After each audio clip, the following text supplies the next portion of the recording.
You ask me how I smile and how I feel the way I do today.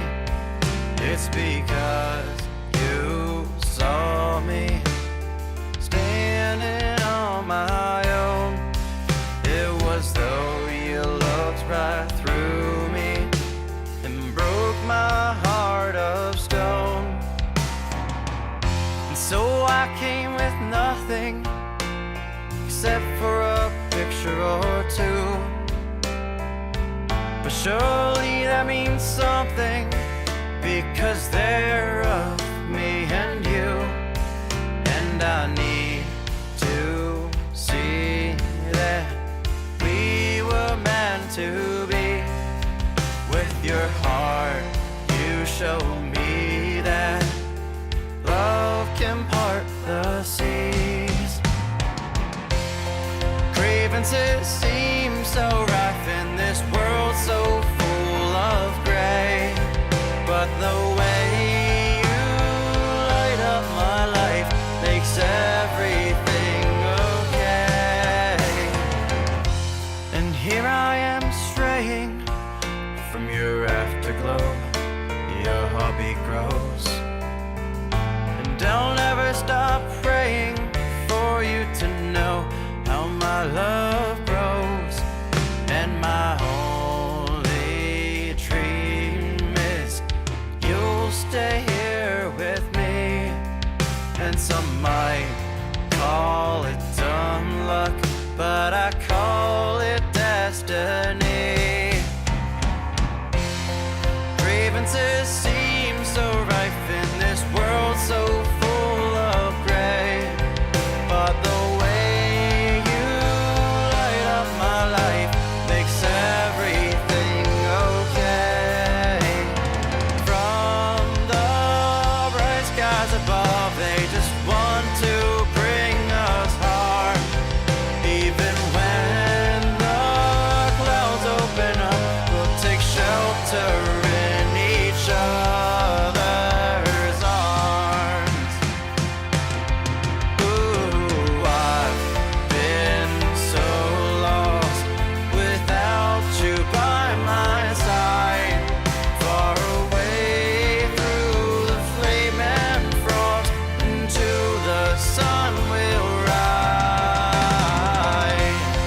Grievances seem so ripe in this world so full of gray, but the way you light up my life, I know I'll be okay.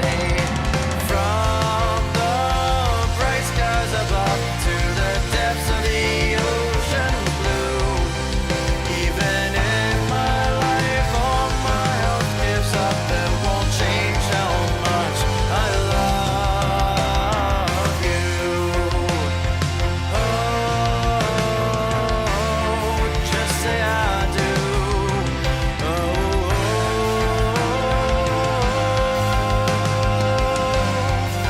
say I love you.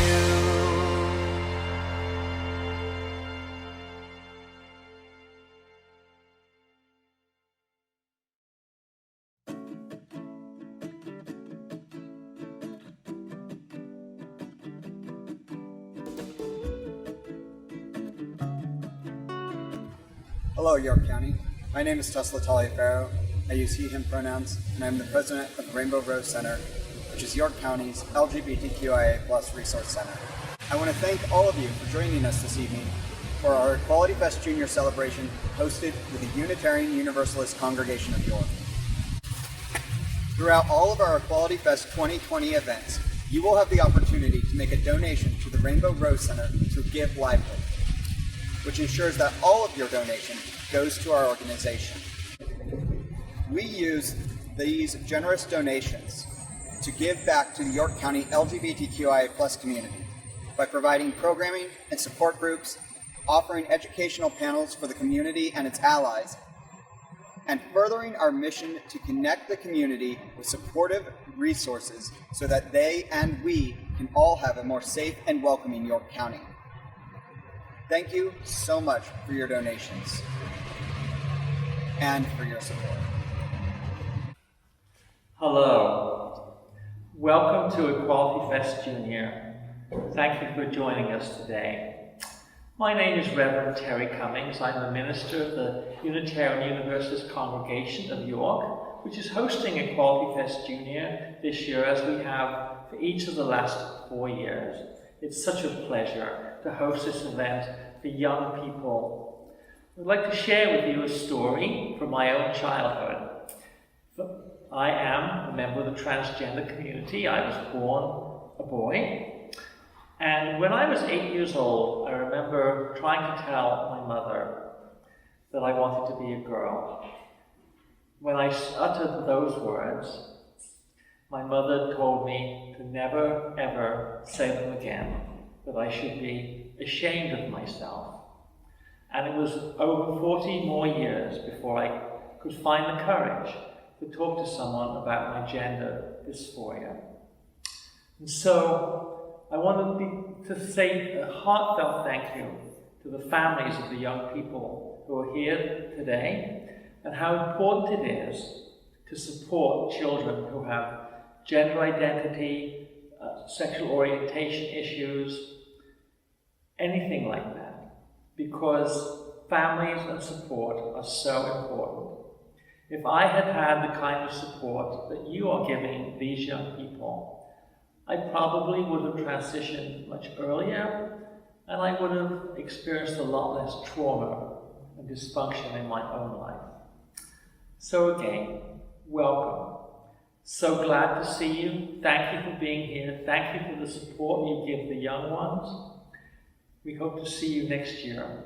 Have a wonderful time during Equality Fest Junior 2020 here at the Unitarian Congregation of York.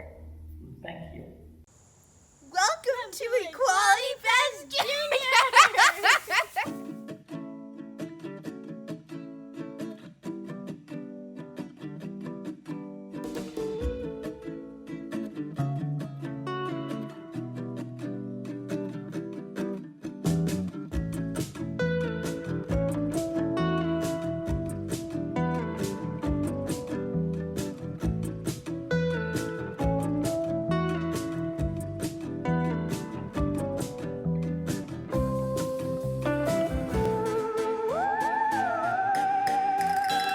Hi there, my name is Sarah Petrosky, and I am the author of The Magic of Making Friends. It's the first book in the book series for kids called Life Lessons with Mr.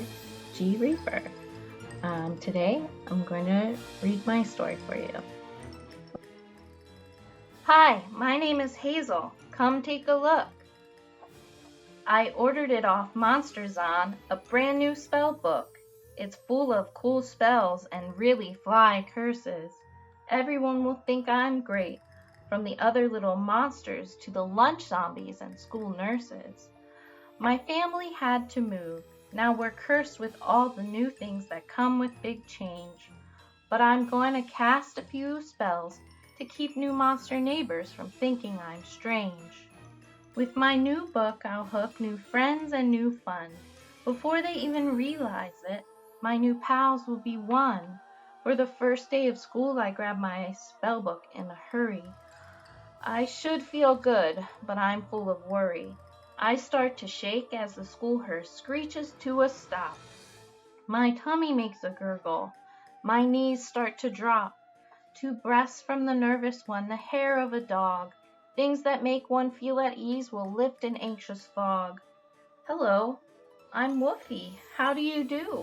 I like folklore, playing fetch, and things I can chew. Hi, I'm Hazel. I'm new. I like hats, spells, broomsticks, and hopefully you. Woofy and I talk more and learn we are in the same grade. He leads me to class, pointing out each turn that we had made. Mr. Reaper is our teacher. He looks a bit grim. He gives Woofy a treat, a nice chunky limb. We all take our seats as the screech owl sings. I look around and realize I only know Woofy, and in my stomach I feel pings. Mr. Reaper leads us through science, reading, and math. Woofy barks up with a bark and makes us all laugh.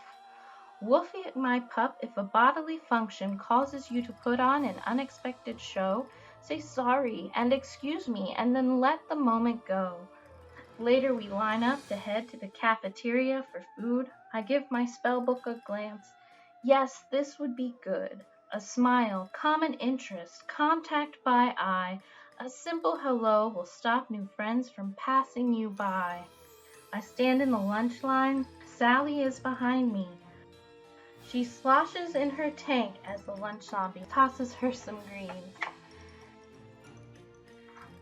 I turn to face her with a smile, eye contact, and simple hello. I tell her that I like greens too. She seems so cool and mellow.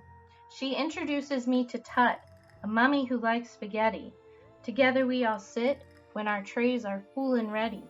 We talk and giggle and gobble our gruel. As we get up to leave, I drop my book. Oh no, I feel like a fool. What is that? Wolfie asked with a wagging tail. Not spaghetti, says Tut.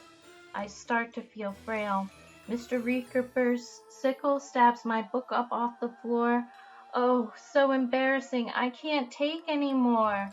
The dark in his hood, well, it seems extra bleak. Finally, I face him and find the courage to speak. I was feeling nervous, see, I'm rather shy.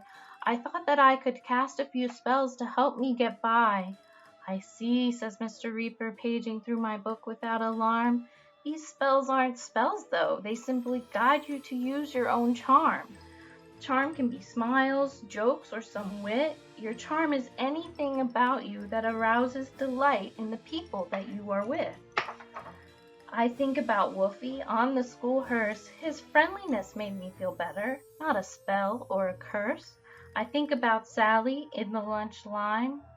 I said hello, and then everything was fine. Tut shares that he gets nervous too, and when he does, he feels like he just swallowed glue. The words stick in my mouth and won't come out. My mummy says what stops my words is called self-doubt.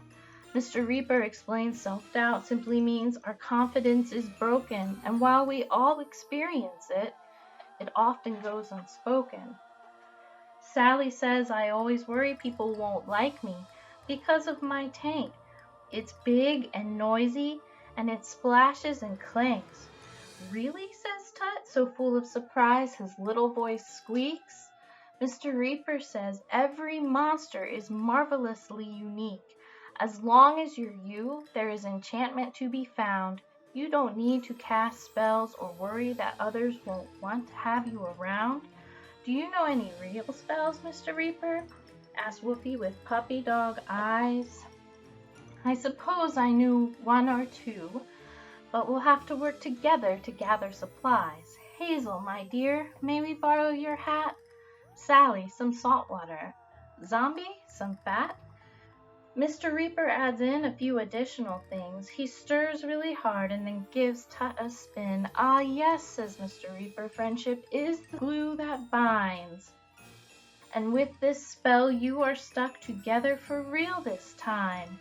You'll come apart in an hour or two, but the memories of the fun you had and the friends you made will always remain with you. The end. And that's the end. Thank you for listening. I do have a special note from Mr. Reaper, and it goes like this. Dearest monsters, each one of you is marvelously unique. Don't let worry make you feel meek.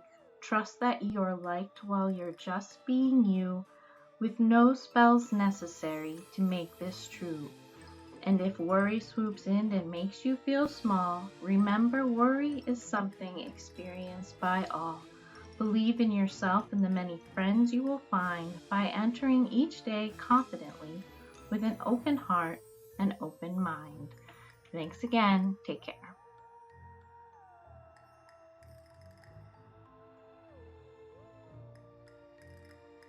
Hello, friends.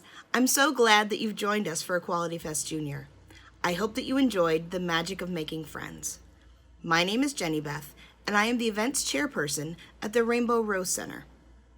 I wanted to share a craft project that I love with you today, making friendship bracelets.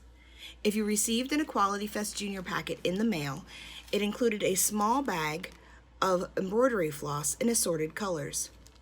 To complete the craft, you'll need the embroidery floss, scissors, and either tape, a clipboard, or a safety pin to secure the work as you're doing the project. I'll be showing you 2 different designs made with the same knots, and there are endless color possibilities with each design.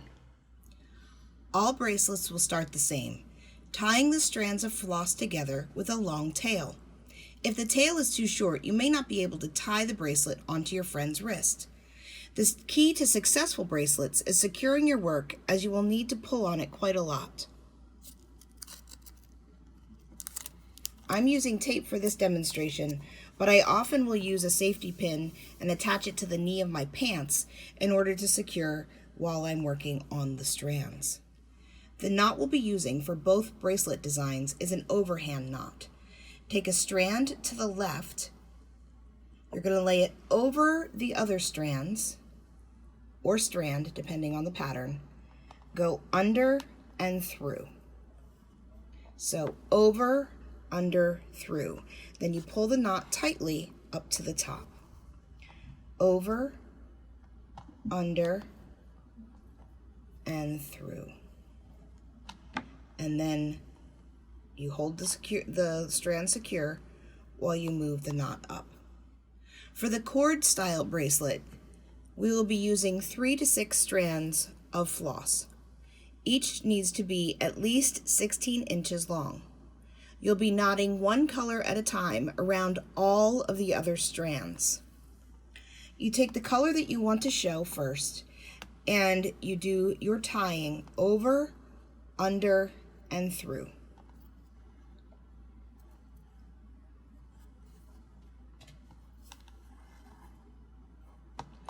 Over, under, and through. And you repeat as many times as you would like for the length of the color. I personally do between 10 and 15 of each color before I switch. When you're ready to change colors, you would simply bring the color you were just using into the group and pull the next color out and repeat. Over, under, and through.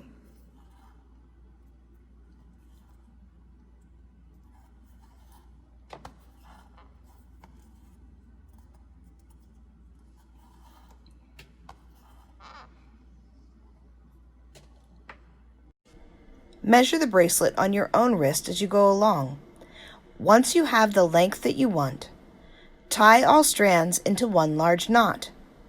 You can braid or trim the ends as you like. The second design is a flat stripe style. I'll be demonstrating with 6 strands, but you can use as many as you like to get the width that you want. Begin as before with the strands tied together and secured. Lay out the strands in the order you want them to stripe. Then use the far left strand to knot over, under, and through each strand individually until you get to the end. You're going to do each strand twice. So 1, over, under, and through twice. Then you'll move on to the next color in the pattern. Over, under, and through. You do that twice.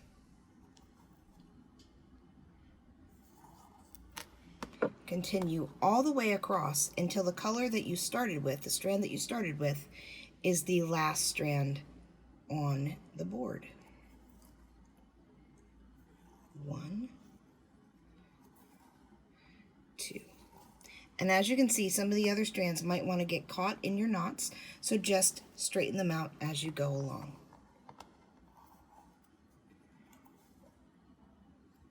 One and 2. And then we have one more to go.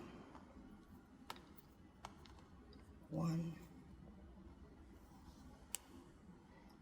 2.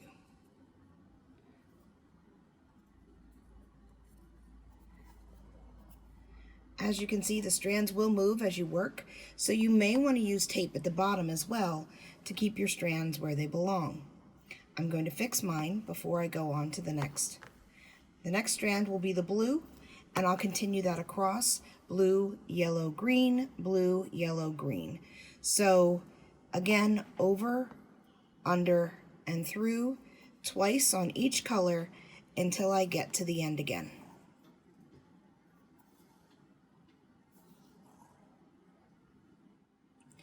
Continue until the bracelet is the length that you want. Tie off the ends and braid them if you'd like. Now you can share your creations with your family and friends and show them how much you love them. Thank you for joining us, and I hope you enjoy the rest of the event.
Hello everyone, we hope you're having a great time at this year's virtual Equality Fest Junior.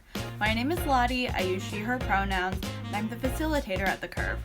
The Curve is a weekly youth group for members of the LGBTQIA+ community and their allies ages 14 to 21 in York, Pennsylvania.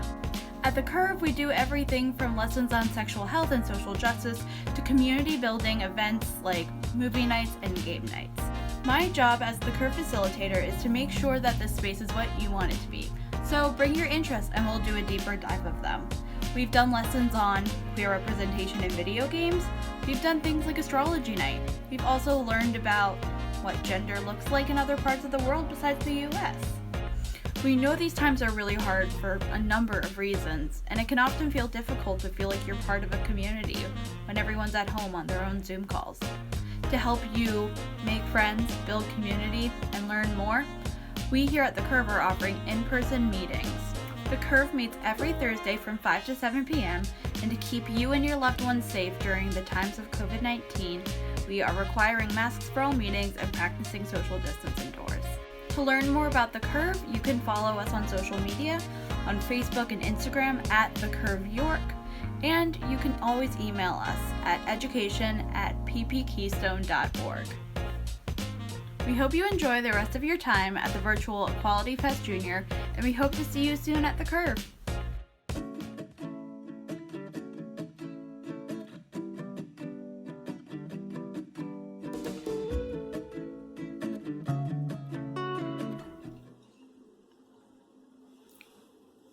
The overcomer.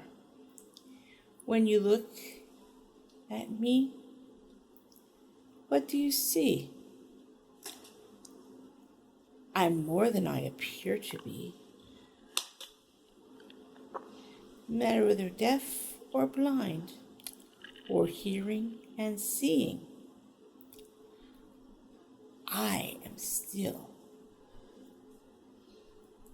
a human being. I can adapt to the challenges of life.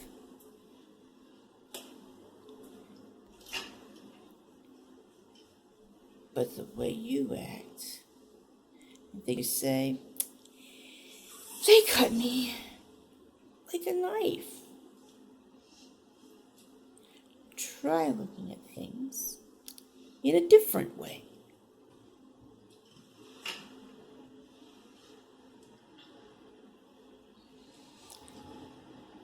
You call me handicapped or disabled. How would you feel if you were the one being labeled?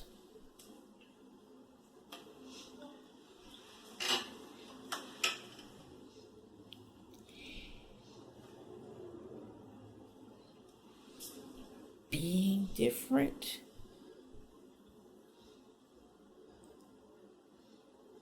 is not a shame.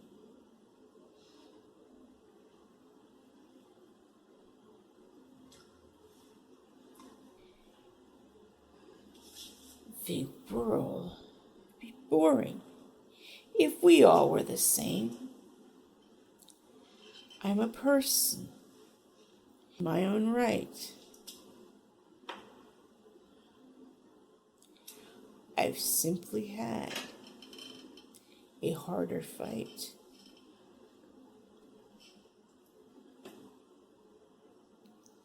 My challenges may seem a bummer,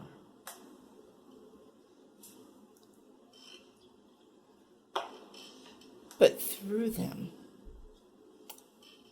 I'm an overcomer.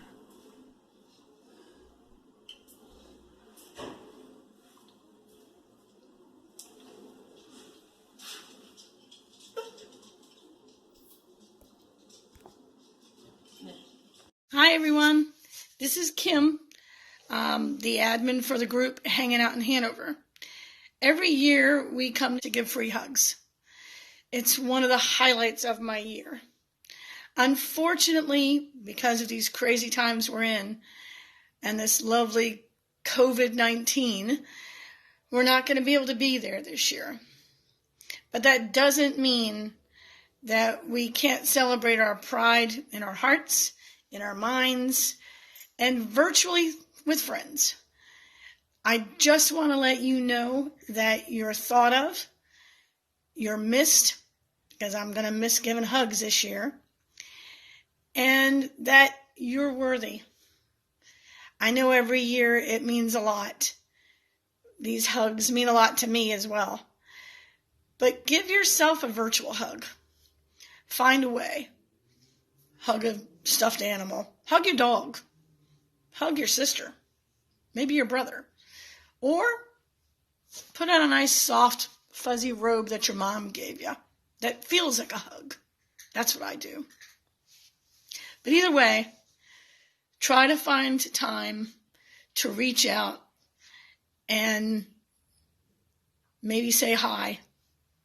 Or call your grandparents and ask them how they're doing. Or call a friend.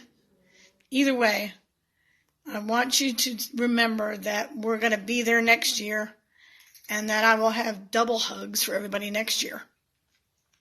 I want to leave you with a little poem that I wrote. And this is why I do this every year. It's called Be That One Moment. She stopped by to say hi as I walked by. She didn't have to, but I'm grateful she got to. This young, frightened girl, not fitting in.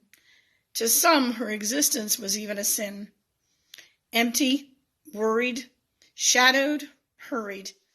She gave a moment, a smile, while not knowing all the while she was that difference in a life, a solace in the strife, a help unknown to one even now grown. So slow down, listen, embrace, chat, take time, hold on, don't race. In someone's life story, be that one moment. Every time I give hugs, I'm hoping it's that one moment that I'm giving to somebody. But like I said, unfortunately, we won't be able to be together this year. But trust me, Free Mom Hugs will be there next year, and my HOH huggers will be there in full force. So please stay safe, stay calm, reach out, and I'll see you next year. Have a great day. Hello, my name is Bree and I use any pronouns. I am a meeting moderator for Spectrum York, a social outlet and support group for queer young adults. We hold meetings here 3 times each month, the first Tuesday, the second Saturday, and the third Saturday. And we are a safe and affirming place for all LGBTQIA+ young adults ages 18 to 39 to get together to get peer support, participate in social activities, and have open discussions. Spectrum York is a program of the Unitarian Universalist Congregation of York, or the UUCY. However, we are not a religious group. We do not discriminate, and we're open to speaking about all of these things with the respect they deserve. All of our in-person meetings occur here at the UUCY in the sunroom, and when we cannot meet in person, we do hold online meetings virtually through Zoom. You can find information on the meetings on our Facebook page, on the UUCY page, or our Discord. And you can see that information on the panel now. If you're a queer young adult in the South Central PA region, we hope you will come and join us for our peer support meetings, our social engagements, and our educational and advocacy work. Happy Equality Fest, York County, and we're happy to celebrate with you.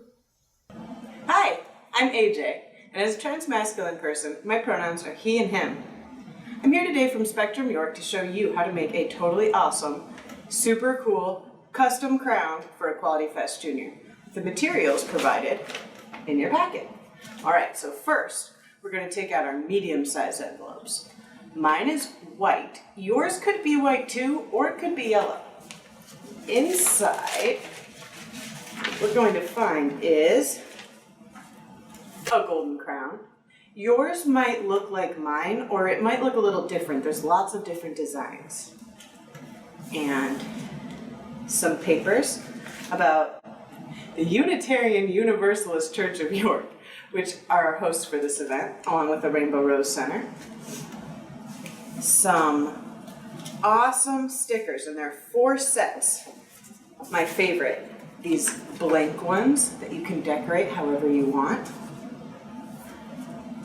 These dinosaurs, maybe these are my favorite, it's hard to say. These unicorns, and oh no, where's my last set? Here they are. These really cool rainbows. Lastly, you're going to find a Spectrum York sticker.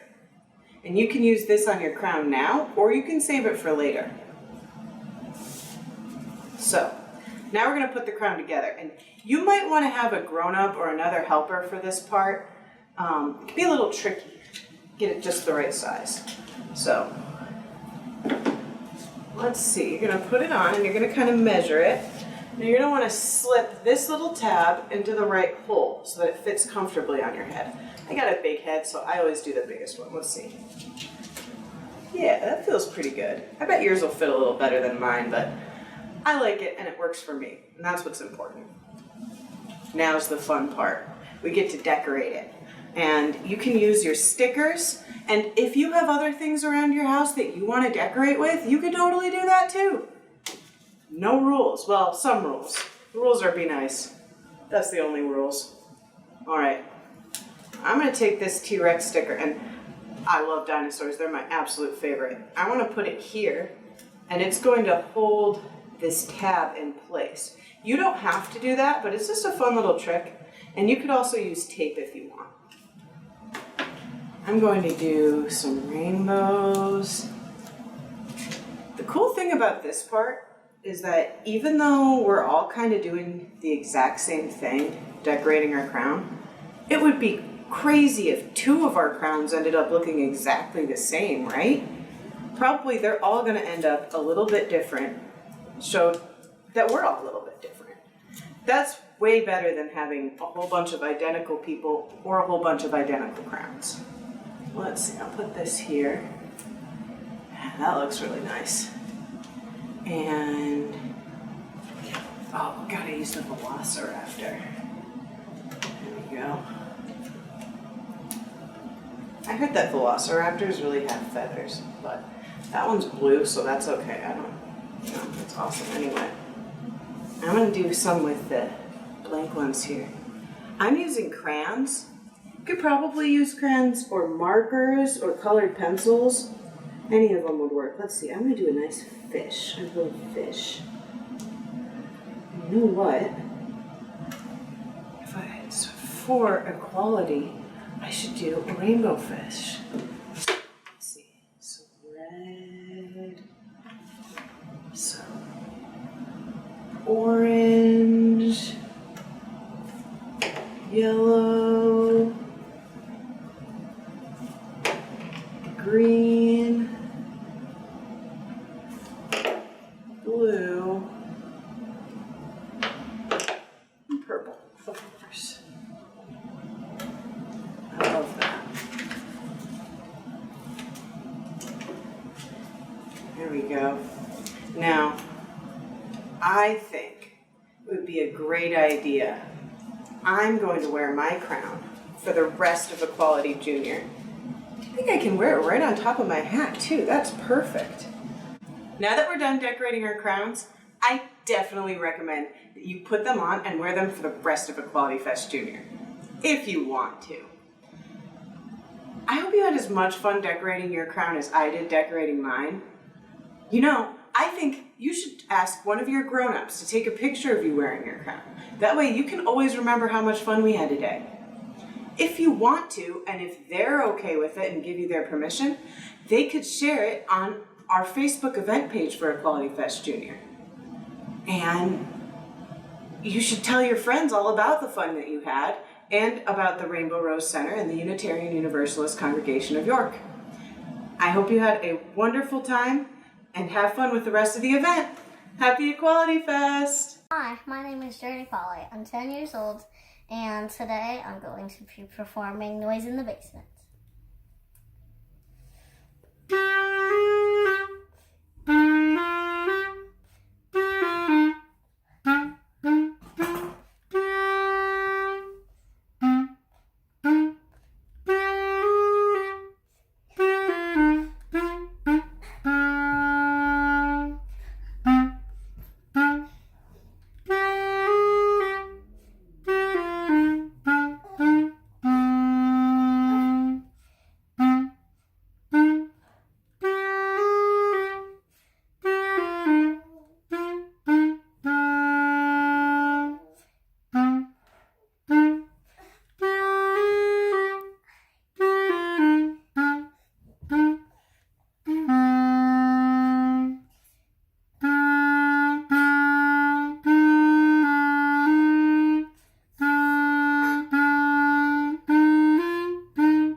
AJ, and I'm a transmasculine person, so I use masculine pronouns like he, him, his.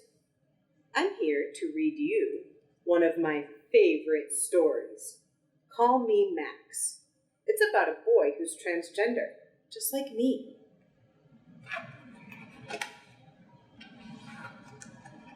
Chapter 1. When I look in the mirror, I see a boy.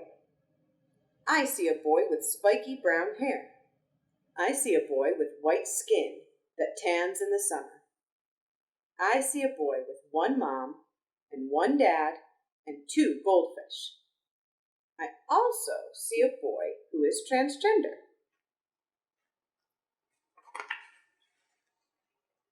Transgender is a long word, but it means something simple. Trans means going across, like how transportation means going from here to there.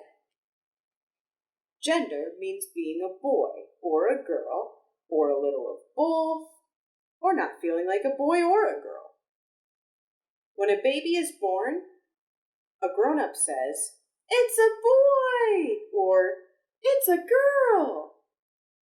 If a brand new baby could talk, sometimes that baby might say, "No, I'm not." When a baby grows up to be transgender, it means that the grown-up who said that they were a boy or a girl made a mistake.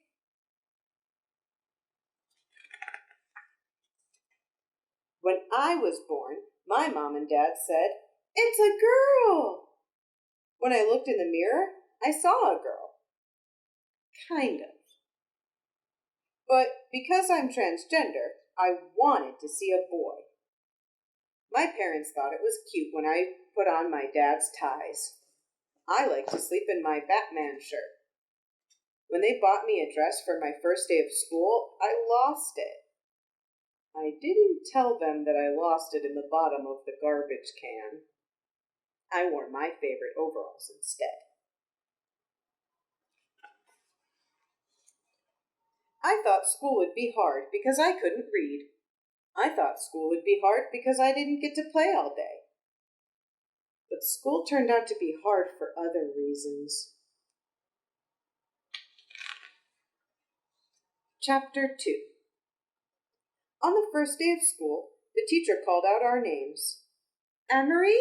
Here. Stella? Me. I raised my hand when she got to my name. She looked at me, and then at the list, and then back at me again. I wondered if she thought my name didn't make sense for me. I felt that way too. "Can you call me Max?" I asked. Max is the boy in my favorite book. She nodded and wrote it down. I won't tell you what my old name was. That's private. I had to go to the bathroom after snack. At home, there is one bathroom for everyone to use. When I went to the store with my dad, I went into the bathroom with him. When I went to the movies with my mom, I went into the bathroom with her. But at school, I had to pick which one to use.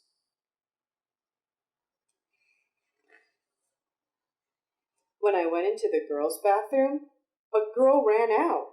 She thought I was a boy. I didn't mean to scare her, but I liked that she thought I was a boy. I used the boys' bathroom instead, but when I came out, I saw kids giggling and pointing. I decided to hold it all day and tried not to drink too much water, no matter how thirsty I got. Chapter 3. Making friends was easy, but everyone asked if I was a boy or a girl. I told my friend Teresa that I wanted to be a boy. She asked me why. "Because I like climbing trees," I told her, "and looking for gross bugs." She looked mad. "I'm a girl," she told me, "and we climbed this tree together. I also caught more spiders than you did." Yeah, I said. Sorry, I forgot. But spiders aren't bugs, and I still don't think I'm a girl. I know spiders aren't bugs, Teresa said. Why don't you think you're a girl? Because I don't feel like one on the inside.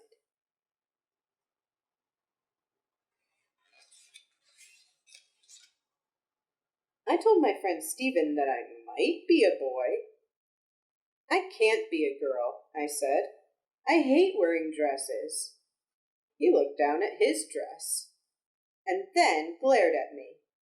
This is my favorite dress, and I like being a boy.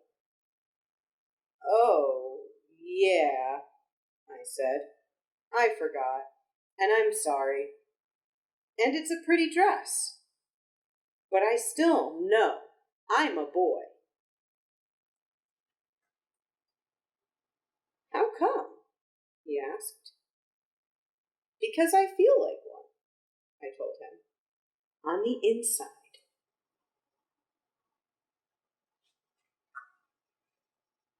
Chapter 4.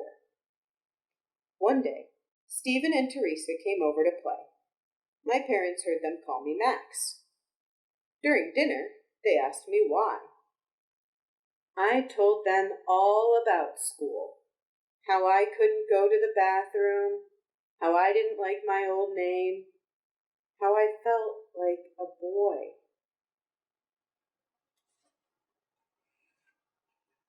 My mom and dad talked to my teacher, and we found a group for kids like me. Boys and girls, and kids who weren't boys or girls. All of us were transgender. We talked about serious things, like bathrooms and teasing. And we talked about fun things, like video games and books and toys. I don't know what our parents talked about. Probably the same things.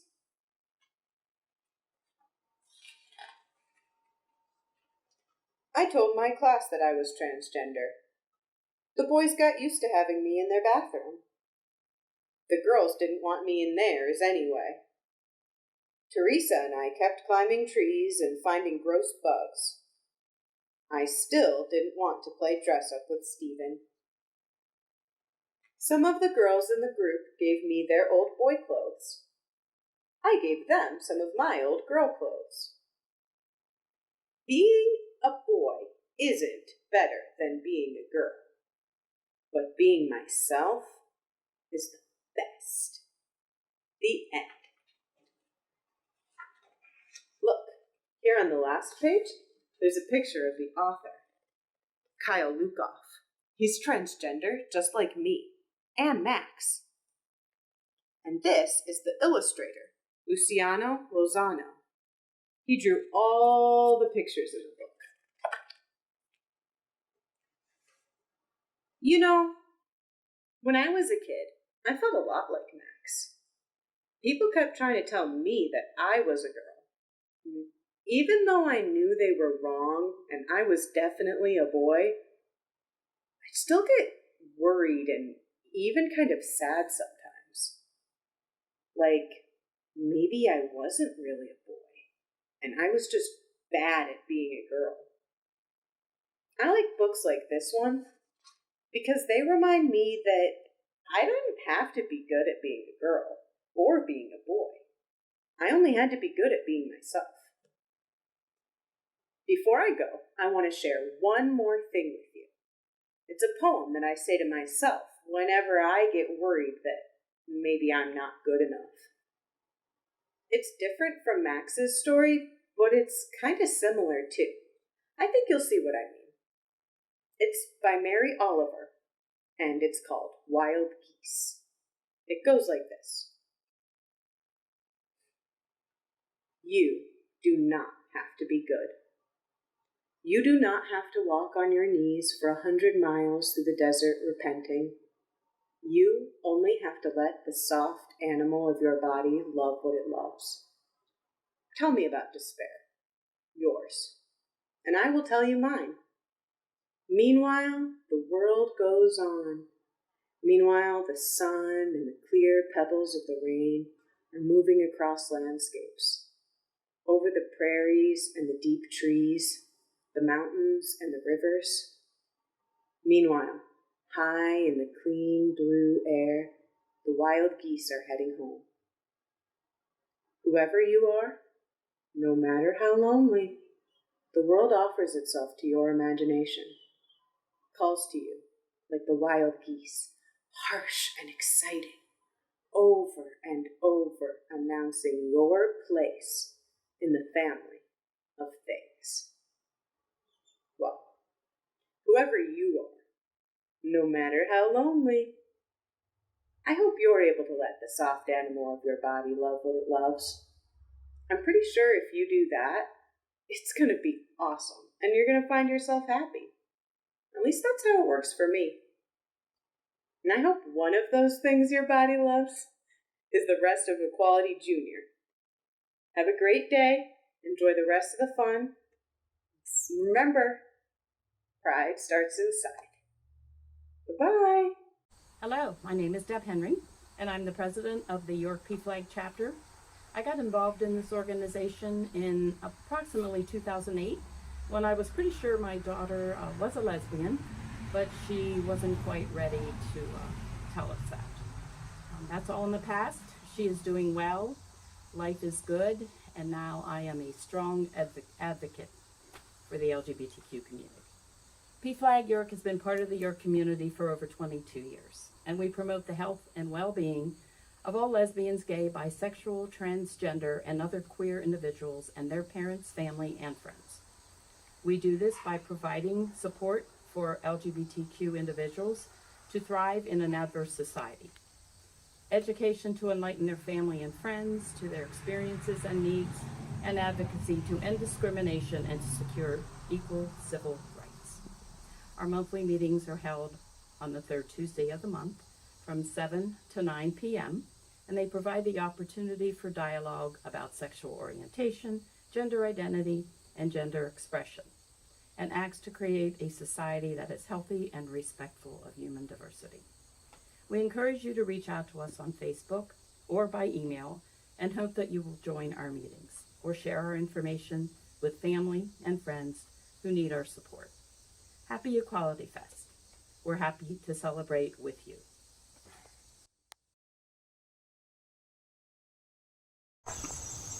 My name is Jean Buckingham. I've been a member of PFLAG since probably 1999. That would be about 22 years. I joined PFLAG on the occasion of learning that my daughter had chosen to have relationships with women. And I say chosen on purpose because she was not someone that, up to that point, seemed to be questioning her sexuality at all. She had plenty of heterosexual relationships. She has, since that point, identified herself as a lesbian and has been married and divorced and now shares a child, which makes us all very happy. I went to PFLAG to support the group. PFLAG stands for Parents and Friends of Gays and Lesbians.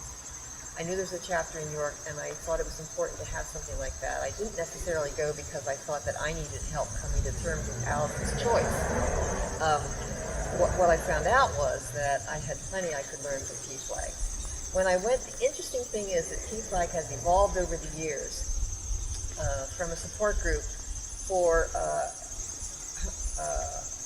gays and lesbians to a support group for all sorts of folks who are questioning not only their sexuality but also their gender, and that has been a very interesting transition. PFLAG in York meets once a month. It's a huge support for people who are coming to this experience with questions and fears. And what I have seen is, over the years, plenty of parents coming in and talking about their concerns about their, especially teenage children, and now there are more, I would say, folks who are coming because they want to support others in questioning their gender choice, especially children. My role in it has been, I guess, mainly to share my experience, which, of course, at this point is different from most of the folks who come in. I think the thing that surprised me the most was that I had assumed that PFLAG was a support group to which simply friends and parents came. And of course, when I attended, I found that actually the group was strengthened by the presence of practicing gays and lesbians, and now at this point, transgender folks. Hello, my name is Gene, and I first started attending PFLAG York in 2013 in hopes of gaining a better understanding as to how best to support my child. He is now 22 and thriving in the LGBT community, and at least a small part of that is due to the support that I received from the awesome group of people at PFLAG. Thank you. Hi, my name is Mary Ann. I started going to PFLAG about 3 years ago when my middle kiddo started exploring his gender identity. It was really great being able to walk into a room and meet a parent who also had a transgender child and be able to talk with them about anything, which was really a relief. It really helped me to wrap my head around what was going on, give myself some grace, gain a higher level of understanding of what my kiddo was going through. So PFLAG has always been a wonderful place, a safe space to talk honestly about how the family dynamic is working, how I as a parent am adjusting, and the resources available are absolutely wonderful. I was able to connect with another parent about legal name change information, and so I highly recommend it for anyone who is in need of that support from a family or parent point of view. So thanks for everything, PFLAG. Hi, I'm Felicia, male to female transgendered. Been attending PFLAG meetings now for a little over a year. I've been meeting a lot of really nice people, some of which are starting to become pretty good friends. And they have helped me to feel more comfortable in a somewhat public yet controlled environment. Figured out who I am and how to be comfortable with that myself. And they were there for me when I decided very recently to come out to my spouse as transgender. And a couple of them are actually right here off camera right now, so.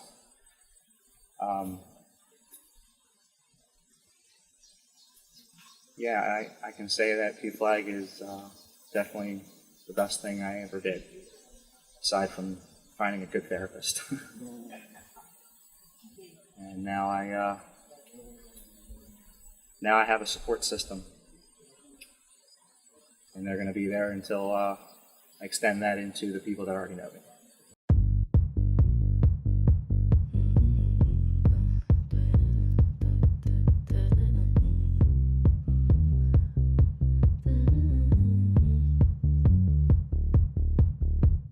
White shirt, now red, my bloody nose sleeping.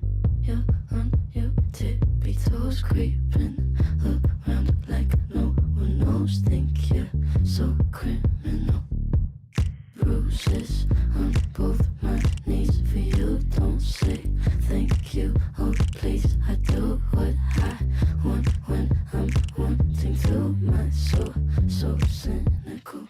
So you're a tough guy, like you really rough guy. Just can't get enough guy, just always so puff guy.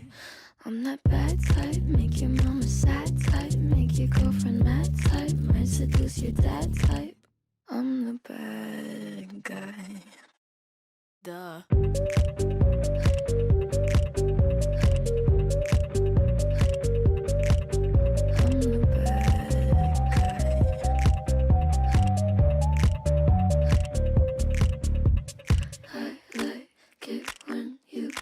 Control, even if you know that you don't own me. I'll let you play the role. I'll be your animal. My mommy likes to sing along with me, but she she won't sing this song if she reads all the lyrics. She'll pity the men I know. So you're a tough guy, like you really rough guy. Just can't get enough guy, just always so puff guy. I'm that bad type, make your mama sad type, make your girlfriend mad type, might seduce your dad type. I'm the bad guy. Duh.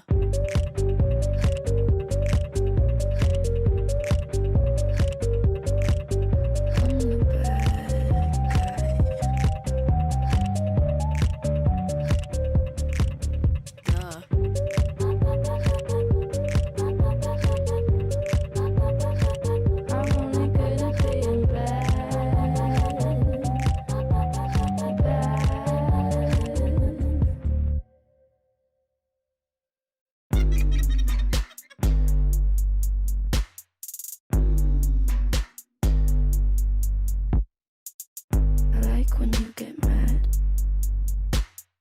I guess I'm pretty glad that you're alone. You said she's scared of me?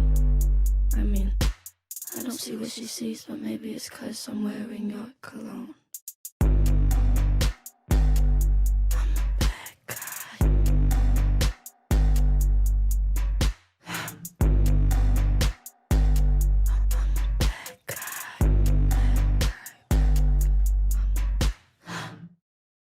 Hello and welcome to Equality Fest Junior 2020 style. So tonight I am going to teach you how to draw this adorable little unicorn. Hopefully you will enjoy this tutorial / video / whatever you would like to call it. 2020 is an interesting year for us all, and I hope it finds you well and that your families are happy. And I hope that you know that you are loved and you're worthwhile, and that you have support even from people that you don't even know are out there. So let's go ahead and get started. Go ahead and pick up a pen and your paper. Don't worry, I'll wait. Oh, wait, you can just pause the video. Isn't that nice? So whenever you're falling behind, don't worry about it. Hit pause and then hit unpause when you're ready to go. I guess they call that play, don't they? All right, I'm going to move my little drawing to the side and we are going to get started. And the first thing we're going to do, let's make this easy on ourselves. Let's draw a nice circle. Now, don't worry if it's not perfect. There was only one perfect circle, and that was drawn by Leonardo da Vinci. And I am certainly not him. We're going to go ahead and go to the center of our circle up the top. Draw just a triangle shape. And it's thin and it's tall. And then at the bottom, you're going to put a slightly rounded bottom. And then what you do to hide that line, just make all your other lines just like it, going up to show our little horn. And now we are going to do some cutesy little hair. Now the easiest way that I found to do this is start at the corners at the bottom of your unicorn horn. So I'm going to come this way. I'm going to make a little curve, then I'm going to make a little dip in and come back out. On this side of the horn, again at the bottom, I'm going to come the opposite direction. Looks a little bit like a J, and I'm going to swoop up and I'm going to make a C back in. See, that was super easy, wasn't it? Now, I'm going to come and put my ears on. And they're a little pointy. The way that you do that, if you are not a drawer, you come and you have it curved in, and then you make the point at the end. And that will help you because you start at that point, curve it back out, and then you bring it in again where it's going to meet to the head. And then we're going to go follow those same lines and do the inside, just like that. And we're going to put some hair right behind the head, and this is going to be super simple because what we're going to do is we're going to go from the corner where the unicorn horn meets with the head, and we're just going to do a little rainbow and a little rainbow in this direction. And you're just going to end where it meets the little ear. Super simple way to get that hair on there. It looks super cute, and it's not hard to do.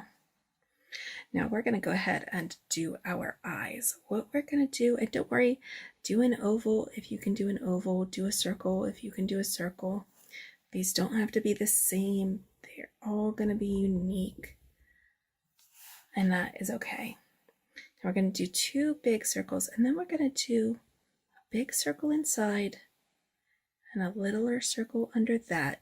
Those parts will stay white because those are our highlights. That's where the sun is shining down on our happy, cute little unicorn. And why shouldn't she or he or they be happy? It's a beautiful day out, isn't it? Now we're going to put some cheeks on. I'm going to put mine a little to the side. They're touching the eyes, but they're not inside and they're not right directly under. Just a little bit to the side. I'm going to try to make them about the same size. It's not exact. It's okay. It's really not a big deal. Now, we're going to give little tiny dots, just 2 of them, for where our little unicorn breathes, because of course she wants to breathe, doesn't she? She says yes. Or they say yes. Maybe he says yes. Life is good. All right, now let's go ahead and put our body on our cute little unicorn. What we are going to do is we are going to come down from the head. We're going to come out to the side a little bit. Then we're going to come down into a U. We're going to come from the other direction and do another little U. It's going to meet in the middle. And then we're just going to put a little line there to show that that's where the body starts. And we're going to come up and put a cutesy little heart on the chest.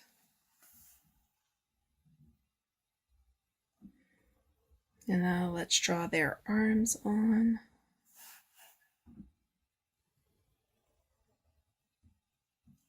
And this happy little unicorn, of course, has some hooves because we need to protect their little feet. So it's just a little rounded section. Looks a little bit like a moon. You're going to put that on all 4 limbs. And now we come to the fun part. We are going to give this unicorn some lovely, adorable hair. So let me move it over slightly so you can see it. It's all going to be in frame for you.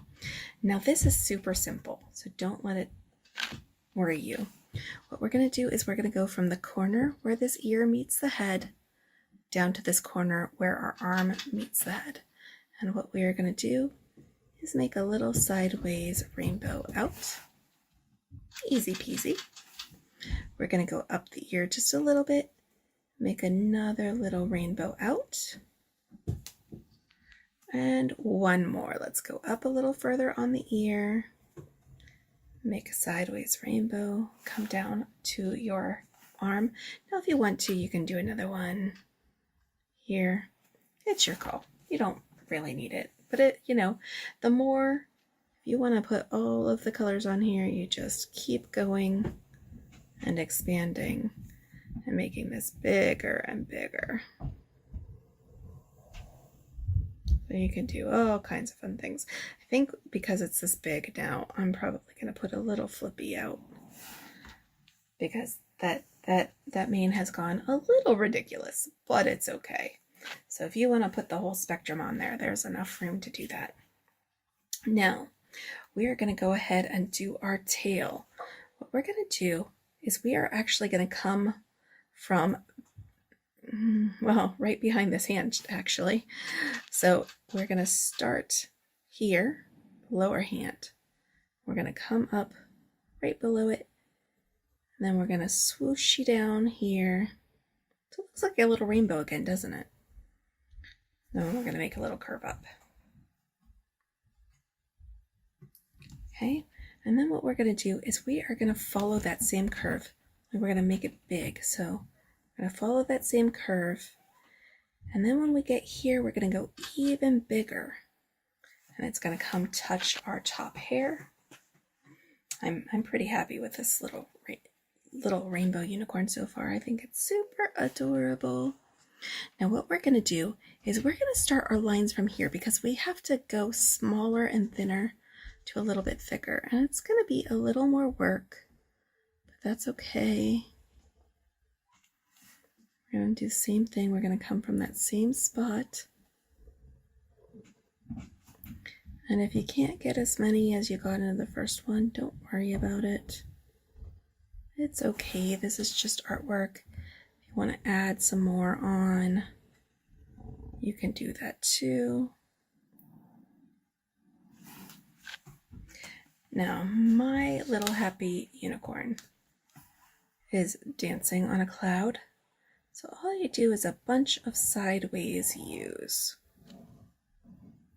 Of course, I don't know the age of the people who are watching this video, so this might be far, far too simple for you.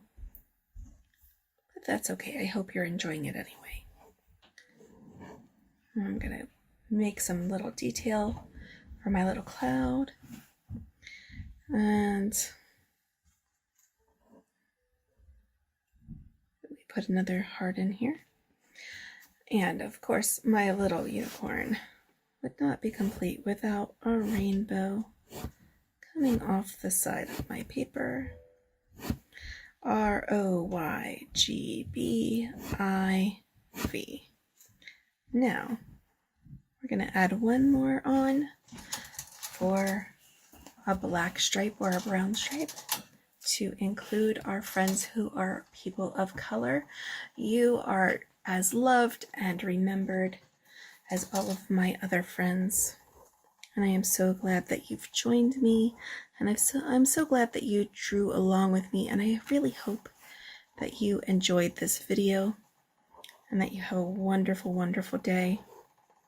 And of course, because this is 2020, let's go back in here. You don't have to do this on yours, but it is kind of funny, isn't it? And we're going to just draw on our mask. And of course, this needs to cover our little nose. So let's draw this mask up here just a little bit more. And now this is definitely a 2020 unicorn, isn't it? All right. Thanks for joining me and have a wonderful night. Hi, my name is Stephanie Spurgeon, and I'm a Recruitment and Family Development Specialist at Diakon Adoption and Foster Care. I'm here today with my coworkers, Michelle and Amanda, and we're really proud to say that we're committed to finding all kinds of loving families for children in need of loving homes. As an agency, we're open and affirming with all families. At Diakon, we know that the LGBTQ+ population has experienced unique life events that make you especially qualified to relate to a child and provide them with the love and support and guidance that they need. I'm happy to share with you that we have a monthly support group specifically for our LGBTQ+ families and children in our care that identify as LGBTQ+. This group was created so that you could have a safe space to share your journey and to learn from other families going through the same thing as you. We have several programs within Diakon and are able to provide our families with a wide range of opportunities to help a child in need. First, we offer foster care services. Foster care is the temporary care of a child age 0 to 21 who can no longer remain with their biological family due to abuse or neglect. In Pennsylvania, at any given time, there are about 15,000 children in foster care, so we are always in need of foster homes. We also refer to our foster care program as legal risk. In foster care, the primary goal is almost always to return the child to his or her parent or relative. If it is determined after a period of time that that child cannot return home, the foster parents are able to adopt the child. We refer to it as legal risk because there's no guarantee until adoption happens. However, we really encourage our families that are wanting to adopt younger children to consider legal risk foster care program. That is where we see young children coming into foster care and eventually being adopted by their parents. We also have an adoption program in partnership with the statewide Adoption and Permanency Network. We work with the statewide adoption and permanency network in order to help match adoptive families with children across the state waiting for an adoptive home. These children are typically older children, have a variety of special needs, or could be living in group homes, residential facilities, or even other foster homes, but for whatever reason, need a permanent place to call home and a forever family. You can search the Waiting Children photo directory online at adoptpakids.org. This is by no means an exhaustive list of all of the waiting children in Pennsylvania, but it's a good snapshot. We also have a medically fragile program and a private infant adoption program. Our medically fragile children have a wide range of medical needs and could be referred directly from a hospital setting. You don't need to be a nurse or a doctor to care for these children. You just have to have a willingness to learn about their conditions and how to care for their needs.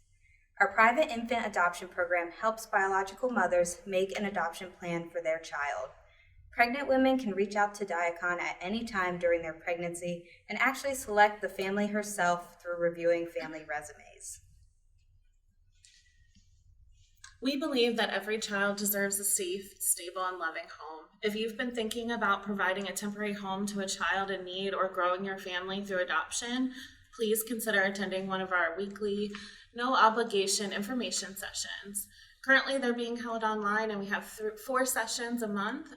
Dates and times for those information nights are on our website and our Facebook page. If you have any additional questions, please feel free to reach out to me by email. My email is spurgeons@diacon.org. That's spurgeons@diakon.org. Thank you and have a great day. Hello all, it is Mr. Matt from the Unitarian Universalist Congregation of York. I am the Director of Lifespan Faith Development here. Basically what that means is I'm kind of like the child and youth pastor. And I'm really excited to be coming to you right now from one of our beautiful classrooms here at UUCY to read you a story for Equality Fest 2020. I know it's a little bit different than how it's happened in the past, but this is still a great opportunity for us to connect and for you all to feel very proud of who you are, and that pride begins right here inside. So the story that I'm going to share with you today is called "And Tango Makes Three." Maybe you've heard it before. If you haven't, I'm going to share it with you now. But what I do want to share is that it's a beautiful story, and it's actually based on a true story that happened. So as you're reading, remember that. And I'm going to move a little bit closer so that you all can see the beautiful pictures. And Tango Makes Three is written by Justin Richardson and Peter Parnell, and it's illustrated by Henry Cole. So here we go.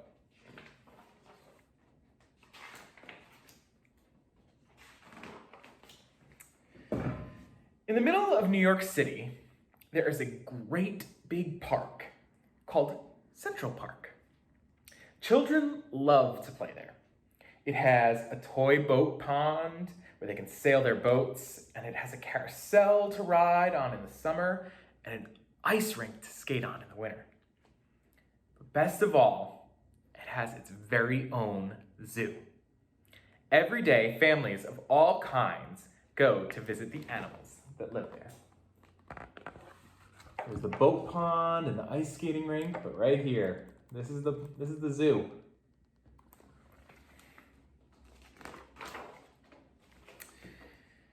But children and their parents aren't the only families in the zoo. The animals make families of their own. There are the red panda bear families with mothers and fathers and furry red panda cubs. There are monkey dads and monkey moms raising noisy monkey babies. And there are toad families and toucan families and cotton-top tamarin families too. All the different beautiful families.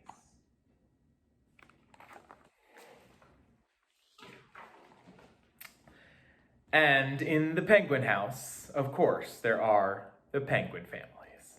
And every year at the very same time, the girl penguins start noticing the boy penguins. And the boy penguins start noticing the girl penguins. And when the right girl and the right boy find each other, they become a couple. And this is exactly how it works in the world of nature with penguins. This story is a little bit unique. Two penguins in the penguin house, well, they were a little bit different. One was named Roy, and the other was named Silo. Roy and Silo were both boys, but they did everything together. They bowed to each other, and they walked together, and they sang to each other, and they swam together. Wherever Roy went, so went Silo. Do you have any friends like that you go everywhere with, no matter what? Well, these two boy penguins, they didn't spend much time with the girl penguins, and the girl penguins didn't spend much time with them either. So instead, Roy and Silo wound their necks around each other. Their keeper, Mr. Gramsay, noticed the two penguins and thought to himself, they must be in love. Roy and Silo watched how the other penguins made a home. So they built a nest of stones for themselves, and every night Roy and Silo slept there together, just like the other penguin couples.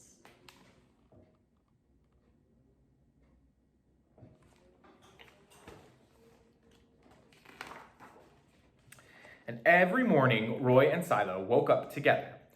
But one day, Roy and Silo saw that the other couples could do something that they could not. The mama penguin would lay an egg.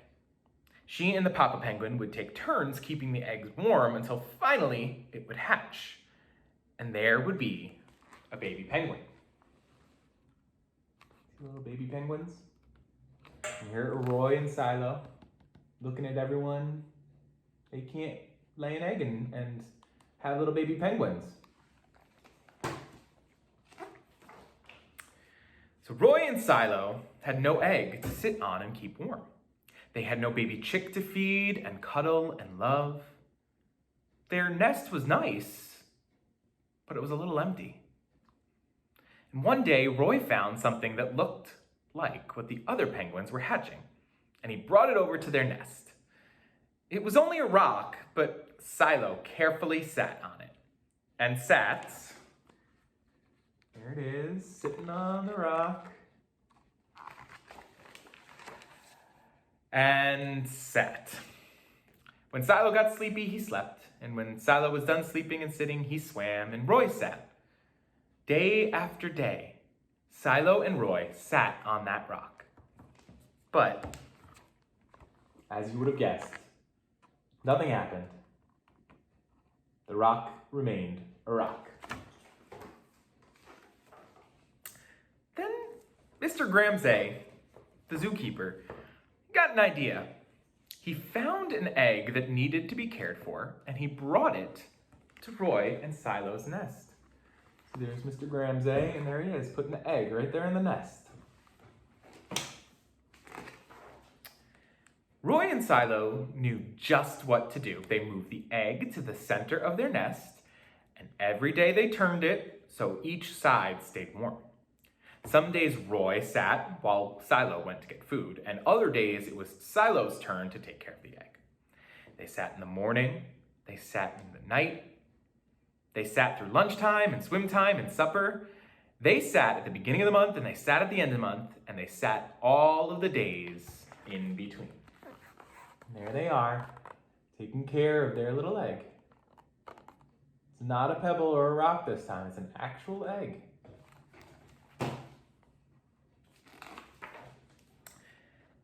And they sat there until one day, they heard a sound coming from inside their egg.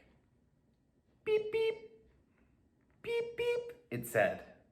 Roy and Silo called back, squawk, squawk, beep, beep, answered the egg. Suddenly, a tiny hole appeared in the egg's shell. You see it? It's popping out. There's a little penguin chick. And then, crack, out came their very own baby. She had fuzzy white feathers and a funny black beak. Now, Roy and Silo were fathers.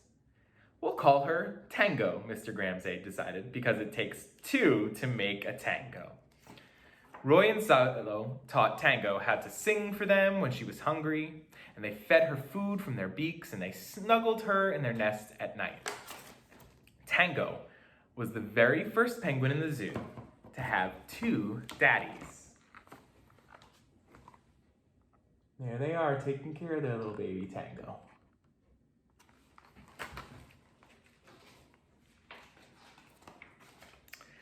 Soon, Tango grew strong enough to leave the nest.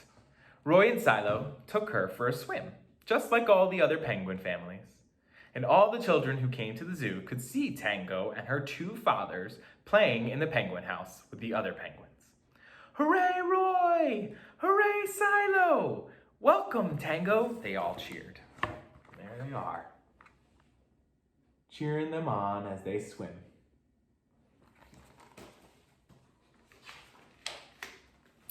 At night, the three penguins returned to their nest. And there they snuggled together, and like all the other penguins in the penguin house, all the other animals in the zoo, and all the families in the big city around them, they went to sleep. Now, as I said, this is a true story, or it's based on a true story. Tango and the two father penguins really did exist in Central Park in 1998. And Roy and Silo they've been partners ever since. And the reason I want to share this story is because families come in all shapes and sizes. Two moms, two dads, one mom, one dad. Sometimes two dads and a mom, because you have stepdads, two moms and a dad with a stepdad, or all different kinds. Sometimes they're not even related at all, but families come in all shapes and sizes. And the biggest thing that makes them that is love. That's what connects all different families. And love is love, no matter what. And that's what we believe here at Unitarian Universalist Congregation of York. We support everyone in the LGBTQ plus community, and we hope that you enjoy Equality Fest Junior this year. We know it's a little bit different than how it has been in the past. But we're really glad that we still get to be here for you and support you all through your life journey. I hope you all enjoy the rest of Equality Fest. And if you ever have any questions or you need anything, you just let Mr. Matt at UUCY know. I'm here for you. Enjoy the rest of the event.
Sometimes I wonder why I'm a poet. Why not a doctor, a lawyer, a fighter, but a poet? You see, most people don't even get it. What's going on in my mind, that tangled web that's been weaved with words, bouncing and bombarding off of one another, creating a whole nother language that only exists in my mind and in the mind of other poets.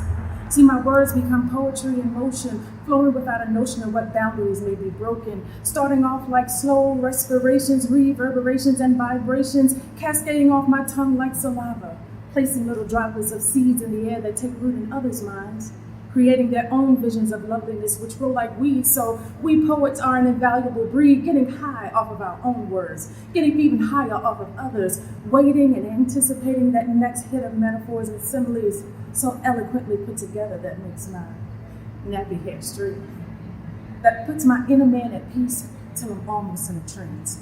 So if I was given the opportunity to do anything else, I would choose to write. Because who else would etch on paper till his fingers are cramped and fatigue has taken its toll? Who else would write to give others a small glimpse of his soul? I guess I've answered my own question. A free thinker I am, seeking to open others' minds one word at a time. Each of us has been given a special talent or gift, but my badge of honor is one across my chest, and it simply reads, poet. Hey friends, here's a quick video to illustrate the instructions for how to make your own picture frame for Equality Fest Junior. In your craft kit, you've received some popsicle sticks, a glue pen, pipe cleaners, a piece of paper with holes in it, and a package full of shinies for decoration. We're going to begin with the pipe cleaners. Pick 4 of your favorite colors. It doesn't matter which, just whatever appeals to you. Whatever 4 colors you like, set them up in a square. Then take your glue pen. Note the cap doesn't unscrew to come off, it just pops off. And put a dollop of glue on each corner of your frame.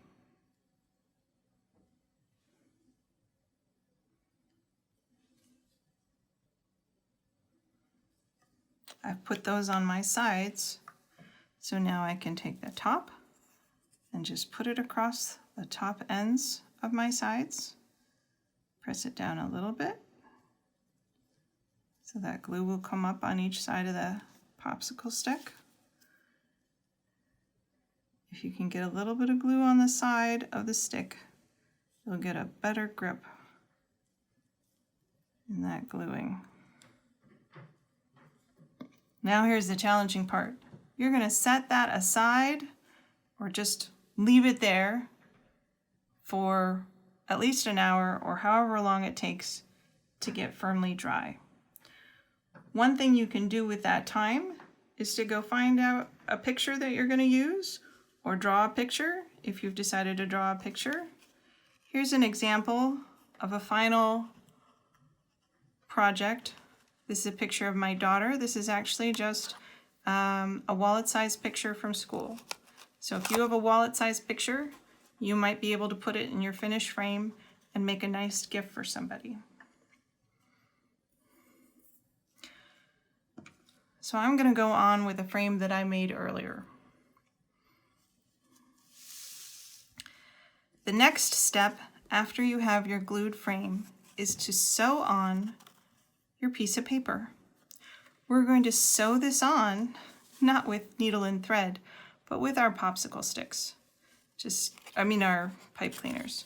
Just stick your pipe cleaner through and wrap it on, and then wrap it nicely around the side. Sew it into the next hole, wrap it around the side, and sew it into the last hole. You should have enough left to wrap it one last time for a nice grip. Then take your other color, or if you want, you can twist together a couple colors. Wrap it around the side to have a nice grip. Then bring it around the side, through the hole, snug it up, and you will have plenty of length to get all the way around your frame. Now what you may want to do at this point is to go ahead and attach a hanger. So you can use either side of this as your front. You might decide you like the side that has all of the popsicle sticks showing. That's fine. Either side can be your front. And then if you want to hang your hanger, you can just slide it under the top pipe cleaner, do a little loop, do a little twist, take the other end, slide it under your top pipe cleaner, do a little loop, Do a little twist, and there you go. You have a hanger. You can write a note on the back. You can do a picture on both sides. It's up to you.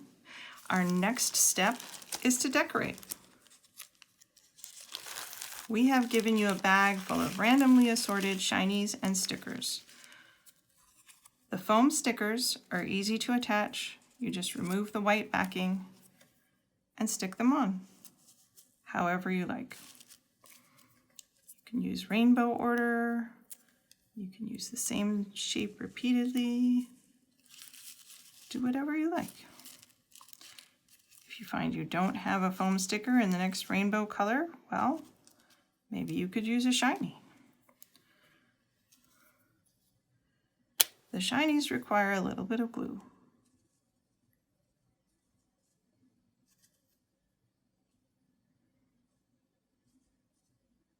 Ta-da!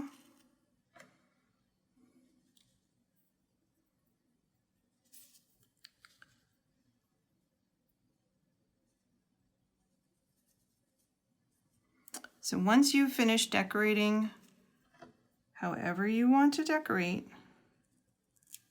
you can put your picture in and make it a nice gift for somebody or keep it for yourself. Whatever you want. Just always remember to put your cap back on your glue pen. Then you can use your extra materials to make something else. Have a lot of fun and have a good rest of your Equality Fest Junior. Hi everyone, and thank you so much to Jenny Kistner and the Rainbow Rose Center for inviting me to be here today. My name is Chris Nelson. I go by they, them pronouns, and I'm the president and founder of Trans Minors' Rights. We're an organization based out of Lancaster County, Pennsylvania, and we're advocating for the health rights for transgender youth. We have a petition on our website right now regarding puberty blockers. You can sign it at transminorsrights.org.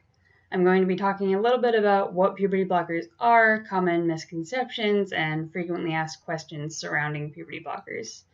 First, I want to explain what the petition is for. It's to help encourage the Pennsylvania legislature to enact a policy that would allow doctors to confidentially prescribe puberty blockers to transgender minors. Puberty is one of the largest contributors to gender dysphoria for transgender youth. Transgender youth have a 40% suicide attempt rate. This is 9 times the national average. So it's very important that we care for transgender youth, that we enact policies that make it easier for them to access the healthcare that they need and to be able to have medical professionals and adults that they can trust and that they can talk to. Why confidentiality?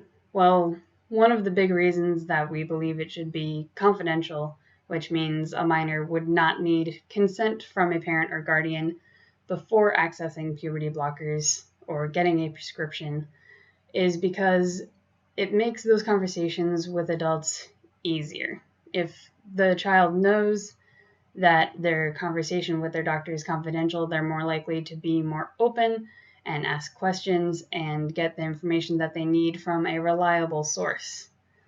Also, being able to get the treatment confidentially means that they'll have time to figure out what they want to do with their transition. Puberty blockers are a 100% reversible treatment. It doesn't make any permanent changes to the body, so it's totally 100% safe and effective for a minor to get on the blockers and give them a little bit of time to figure out where they want to go in their transition and how to talk to their family and friends about their transition. Also, having a doctor involved means that they'll be less likely to resort to street drugs or trying to perform their own surgeries, which also happens in the trans community. If transgender youth know that they're going to be able to have safe, confidential discussions with their doctor, they'll be less likely to turn to those dangerous options. We are specifically advocating for youth age 14 and up. So why 14? We decided on the age 14 because in Pennsylvania, you can access birth control at age 14 without requiring consent or knowledge of a parent or guardian. So we felt that that was a good starting point, at least, to start the discussion with our local officials and with medical professionals.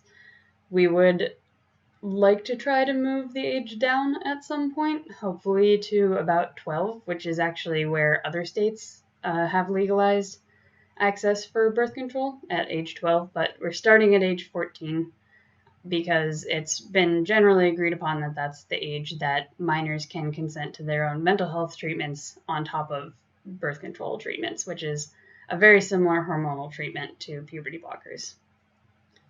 So what is a puberty blocker? What does it do? A puberty blocker is what's called a gonadotropin-releasing hormone agonist. You don't need to remember all of the terminology. That's just the scientific term for most puberty blockers. They essentially just put a pause on puberty. Wherever the patient is at in puberty, it will stop. So those secondary sex characteristics, breast growth, or facial body hair, depending on your gender assigned at birth, will just stop. A lot of people ask if age 14 is too old to start puberty blockers. Actually, a lot of people who were assigned male at birth will take puberty blockers along with hormone replacement therapies later in life because they help to reduce facial hair and body hair growth. It will stop the growth completely. So there are definitely still benefits for older youth who may have already completed or nearly completed puberty, which is referred to as the Tanner stages. There are 4 Tanner stages in puberty. You can feel free to look into those. We have more information on our website, again, transminorsrights.org. You can find all this information and more, and all of my sources. Now, if a transgender minor does decide that they'd like to try puberty blockers, what are any of the potential side effects? That's one of the biggest concerns that I get, is what's going to happen to their body. So as I mentioned before, the purpose of puberty blockers is to put a pause on puberty. So any stage that they're at in terms of secondary sex characteristics, it will stop and sometimes be reduced a little bit. Any negative side effects? There haven't been many recorded negative side effects, and puberty blockers have been studied for decades, not just for transgender youth, but also for youth who are experiencing precocious puberty, which means puberty that develops too early, or also endometriosis, prostate cancer, a whole bunch of different things. Again, you can look up more on our website, transminorsrights.org. We have a bunch of different examples and more information. But doctors will prescribe this as a treatment for transgender youth. The only concern that some people have is sometimes it will reduce bone density. But most of the doctors that I've talked to haven't been terribly concerned about this. The one doctor that I spoke to told me that there is no harm in a 15-year-old having the bones of a 14-year-old. So it's not a huge concern in the medical community. There are add-back treatments, though. There are things that you can do in your diet to make sure that you keep up that bone density. And also, when the puberty blockers are stopped or when hormone replacement therapy is started, all of the bone density will come back. So negative side effects are very few and far between. For some youth who are assigned female at birth, they might have similar side effects as birth control. If you know what those are also listed on our website, so please look into those if you have concerns. Also on our website, we have a list of the different brands of puberty blockers. There are several. There are also some alternatives to gonadotropin releasing hormone agonist, or GnRHA, the traditional puberty blocker. There are anti-androgens and also treatments for youth who are assigned female at birth that might be a little less effective in terms of blocking puberty, but might be more cost effective. So the cost of puberty blockers varies. It'll depend largely on your insurance, whether or not it covers it and how much is covered. So you'll definitely want to talk to your insurance provider or talk to your doctor if you're not insured or if you're not going through insurance about the potential costs involved regarding puberty blockers. largely, in the end, puberty blockers are a 100% safe and effective treatment. The Endocrine Society, World Health Organization, and transgender health organizations across the country and across the world agree that puberty blockers are a safe and effective treatment for transgender youth. It helps to ease feelings of gender dysphoria. It helps with social transitions. It just largely benefits the mental health of transgender youth and will help to lower that 40% suicide attempt rate.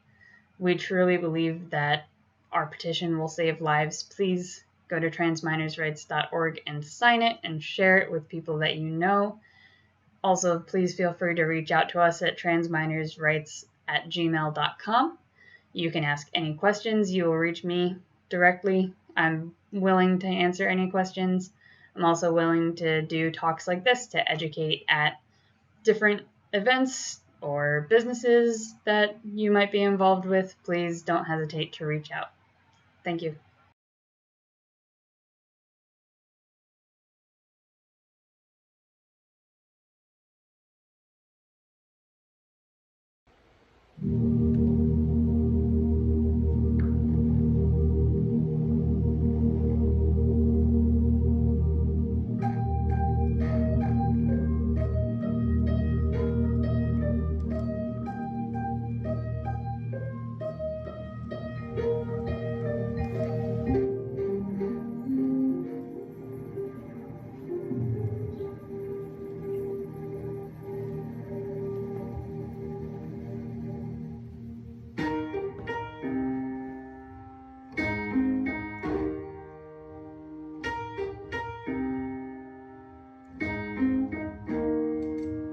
When I was in the 3rd grade, I thought that I was gay, cause I could draw. My uncle was, and I kept my room straight. I told my mom, tears rushing down my face. She's like, Ben, you've loved girls since before pre-K. Sure. Yeah, I guess she had a point, didn't she? Bunch of stereotypes all in my head.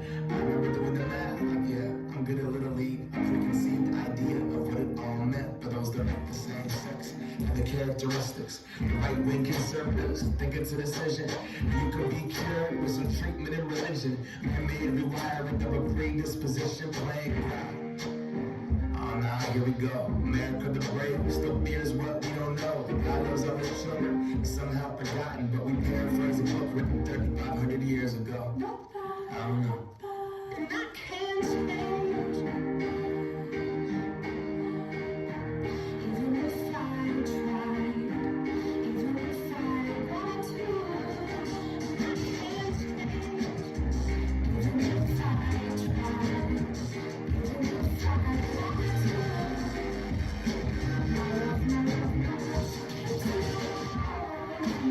She keeps me warm. She keeps me warm. She keeps me warm.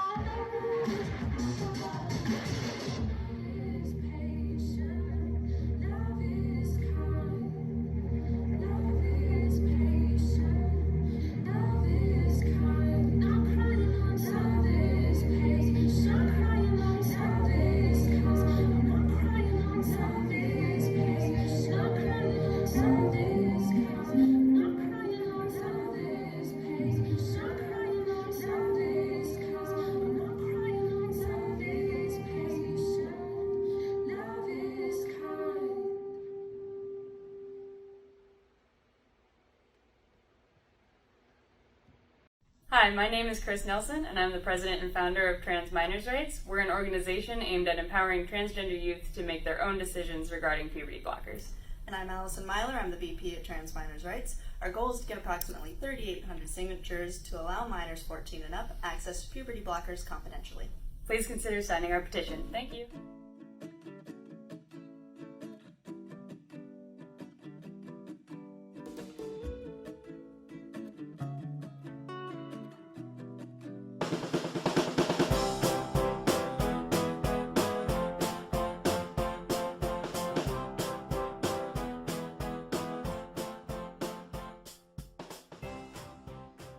Hi, everybody. All right. Welcome and thanks so much for being here. I'm so excited to practice a little bit of yoga with you today.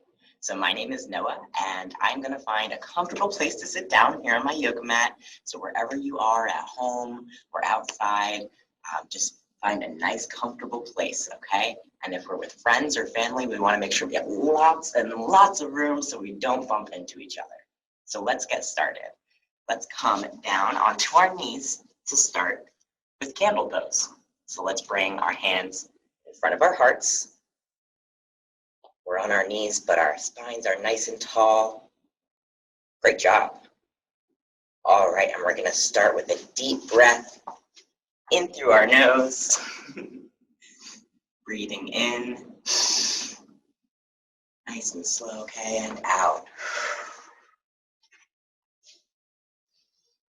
Breathing in through our nose. And out. Keep on breathing in through your nose like that, okay? That's how we stay nice and calm when we do yoga. Breathing in and out. Okay, we're gonna come down onto all fours. I'm gonna turn this way so that you can see. Okay, so coming down onto all fours, we're gonna be cows. So let's inhale and look up. All right, everybody looking up. Great job. All right, we're gonna exhale and round our backs.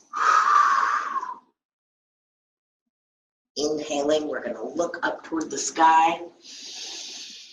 And this time, as we exhale and round our backs, if you want to, you can move. Ready? Move. Great job. All right, we're gonna inhale again. And it's okay if you're going a little faster or slower than me, you're doing great.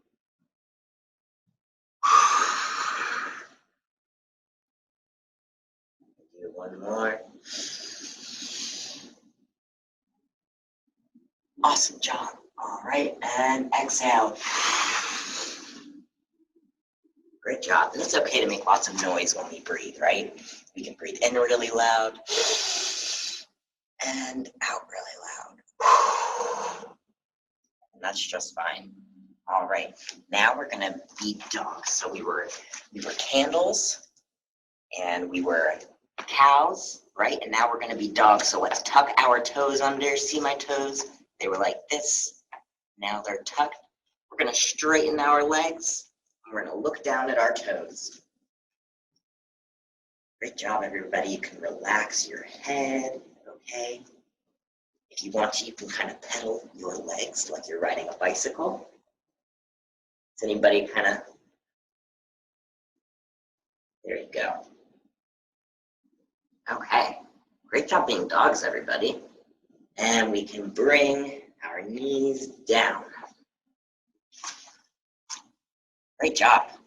All right, so we were candles, and then we were cows, we were dogs, and now we're gonna stand up and be flamingos. So flamingos are nice and steady. I'm gonna back up so you can see me here. It's okay that you can't see my head.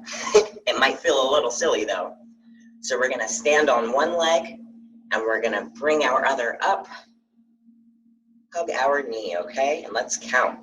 1, 2, 3, 4, 5. Steady flamingos. It's okay if you wobble around. We don't have all the practice that flamingos have, right?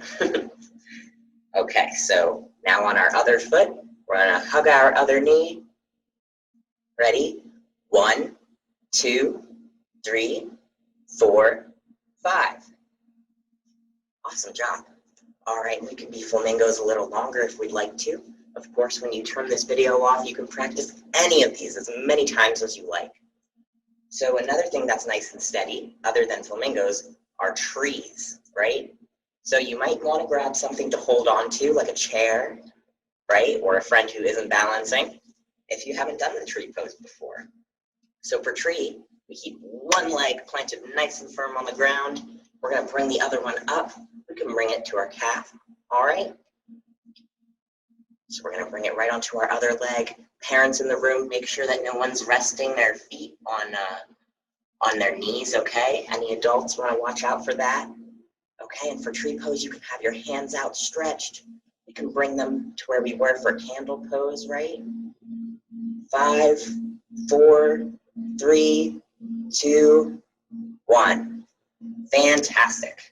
All right, stretch it out a little bit, everybody. Jump around. And we will switch legs. We're going to be trees on our other leg. Okay, ready? Bringing our other foot up. If it's too wobbly for us, we can bring it down to our ankle too and kind of have our other foot touching the ground. That's okay, as long as we're practicing balancing. All right, I'm going to keep my arms outstretched for this one. Ready? 5, 4, 3, 2, 1. Awesome. We did it. And you might want to stretch out a little bit. So that was a great one. Y'all are really great balancers. So now, in addition to everything, we've been flamingos and trees. We're nice and steady and strong and stretched out. So now we're going to come onto our bellies to be snakes. Okay, so I'm going to turn this way so you can see. Okay, coming onto our bellies. We're going to keep our elbows in toward our bodies. Lift up and hiss if you'd like to. And coming back down. Great job. All right, ready? Coming back up. Hiss like a snake. Awesome. Wouldn't it be funny if someone walked in right now and they didn't know what you were doing? We're gonna hiss like a snake one more time. Ready? 1, 2, 3, up. And you can hold yourself up a little while if you like to. And if you'd like to come back down, that's great. Okay, now we're gonna come up onto our hands and knees again. Great job. All right, we're gonna do what we call child's pose. Isn't that funny? Okay, so for child's pose, we're gonna sit our butts back on our heels. We're gonna stretch our hands forward, and we can rest our foreheads on the ground. And here we can take those nice deep breaths through our nose, filling up our bellies with air, and exhale. We can make lots of noise when we exhale. Great job. Okay, and now for our final pose. Can you believe it? It went so fast. For our final pose, we're gonna sit with our legs crossed, okay? And you might have done something like this in a gym class you've been in before, but this is a great stretch for our spine. So we're gonna lift one hand up, put it on our leg over here, okay? Plant one hand firmly behind us, and we're just gonna gently turn to look that way. You might feel a little stretching in your back.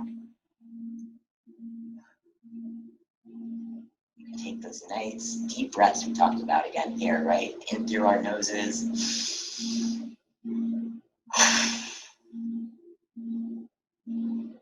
Fantastic. Okay, and gently turning forward. I'm going to turn my body so that you all can see. Okay. Reaching up.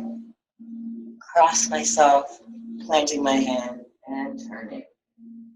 Now I'm facing all of our lovely flags.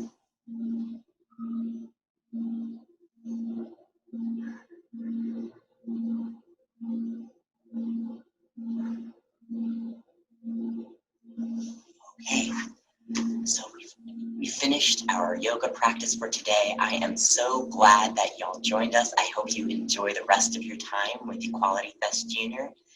Have a fantastic day. And hello from all of us at Alder Health Services.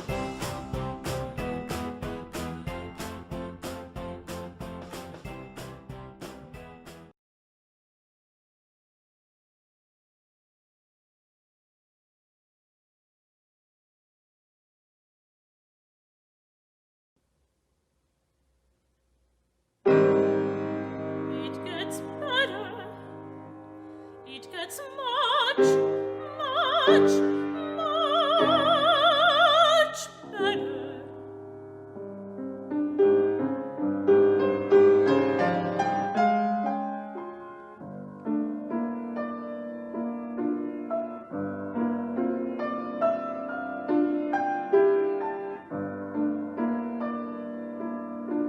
Tonight I'd like to talk to the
that I should die and go to hell where I belong.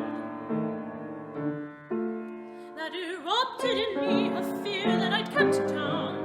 There must be something very wrong with me. Something I could never let my family or anybody know. I went home and...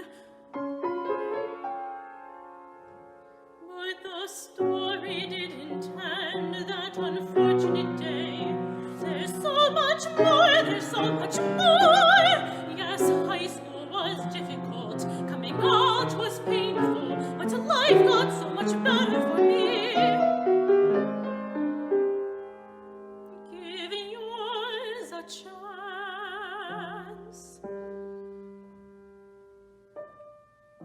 Hold on, you must hold on.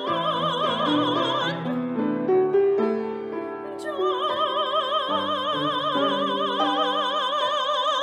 wait. If only you'll wait, you'll see better days ahead. I know too well how lost and alone you'll feel.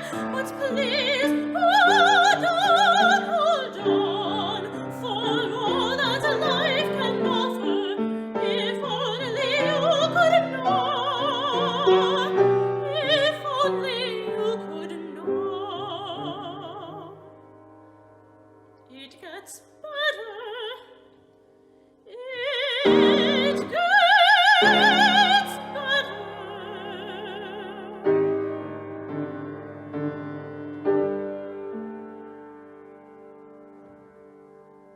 Hello, everyone. I'm Sarah Petrosky. It's nice to see you. It's nice to meet you. Today, we're going to be reading a really fun book. It's called I Am Jazz, and it has a really important message.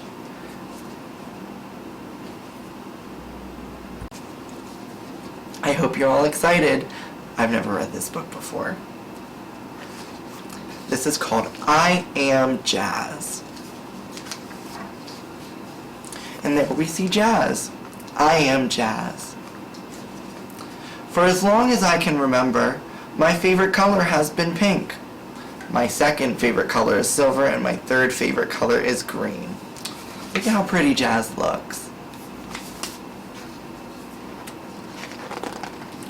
Here are some of my other favorite things: dancing, singing, backflips, drawing, soccer, swimming, makeup, and pretending I'm a pop star. Jazz and I have that in common. Most of all, I love mermaids. Sometimes I even wear a mermaid tail in the pool. Here we see Jazz's things that she likes to do. And here's the mermaid tail from the pool. I think that's really pretty. My best friends are Samantha and Casey. We always have fun together.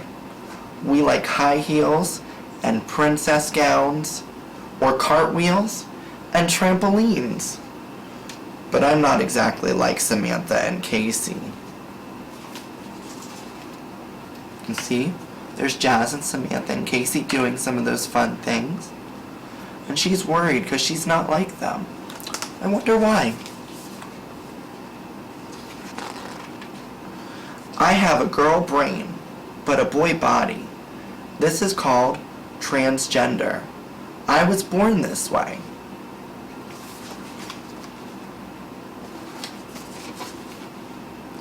Transgender.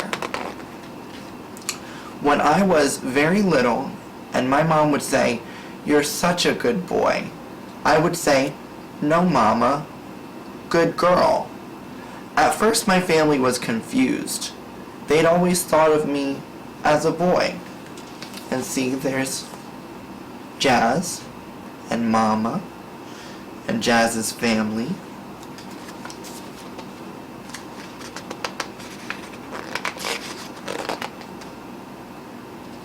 As I got a little older, I hardly ever played with trucks or tools or superheroes, only princesses and mermaid costumes. My brothers told me this was girl stuff. I kept right on playing. My sister says I was always talking to her about my girl thoughts and my girl dreams, and how one day I would be a beautiful lady. She would giggle and say, "You're a funny kid."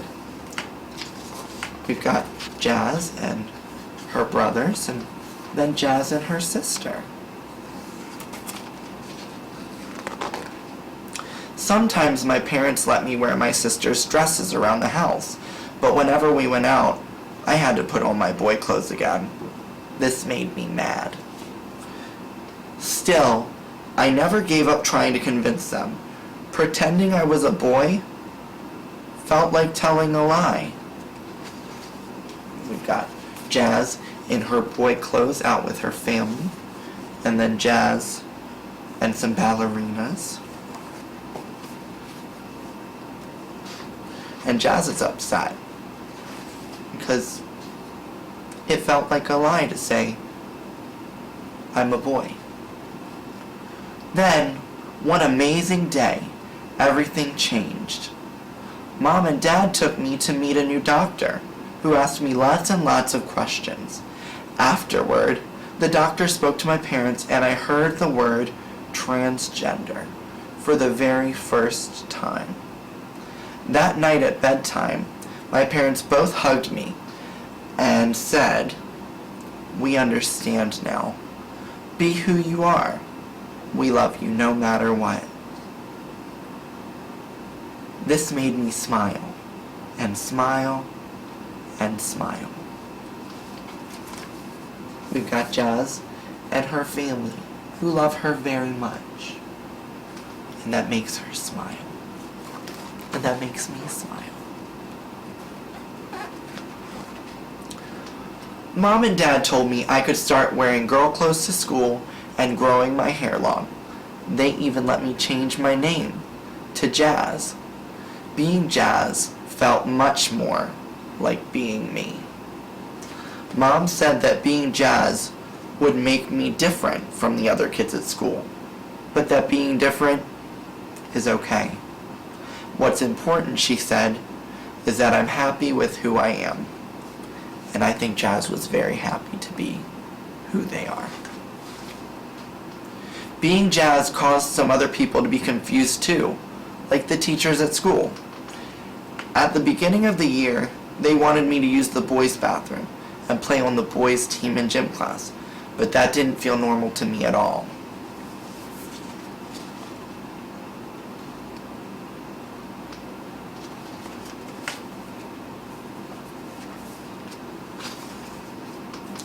I was so happy when the teachers changed their minds. I can't imagine not playing on the same team as Casey and Samantha. Even today, there are kids who tease me or call me by a boy name or ignore me altogether. This makes me feel crummy. Then I remember that the kids who get to know me usually want to be my friend. They say I'm one of the nicest girls at school. We've got Jazz playing on Samantha and Casey's team. And we've got Jazz at school.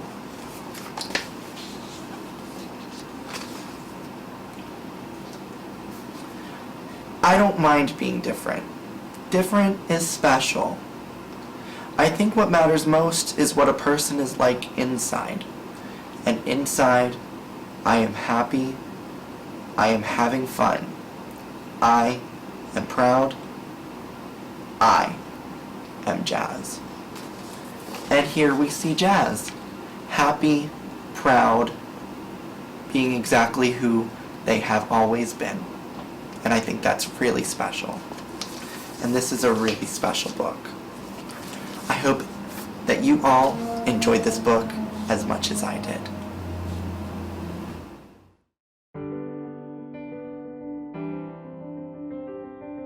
Valley Youth House is all about being a catalyst of change in the lives of youth and their families. In the darkest days that children might experience or families might experience where they're not really sure where to go or how to get out of a situation, Valley Youth House is there, be it in schools, be it in homes, be it in their shelters or in the homeless, be it in the streets. Valley Youth House employees are there working selflessly in 18 counties, helping them achieve their goals.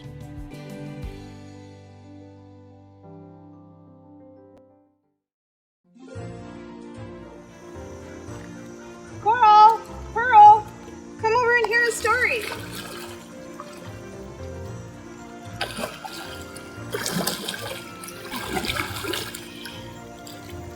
I have a book to share with you. It's called Julianne is a Mermaid by Jessica Love. I love this first illustration. See, he's with his abuela in the pool. And all the other old ladies. Here we see, going to the train, to the elevated train. We're gonna see this mural again. This is a boy named Julian, and this is his abuela. And those are some mermaids. Julian loves mermaids.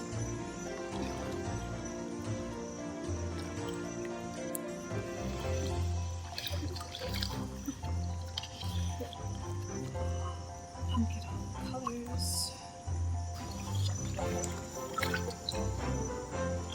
Now he has a tail. Have you ever met a fish like that in the sea? No. Vámonos, mijo. This is our stop.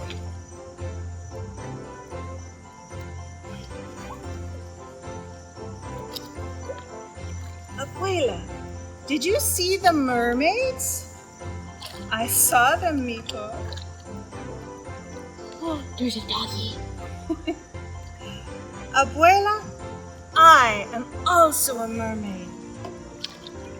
I'm going to take a bath. You be good. Julian has a good idea.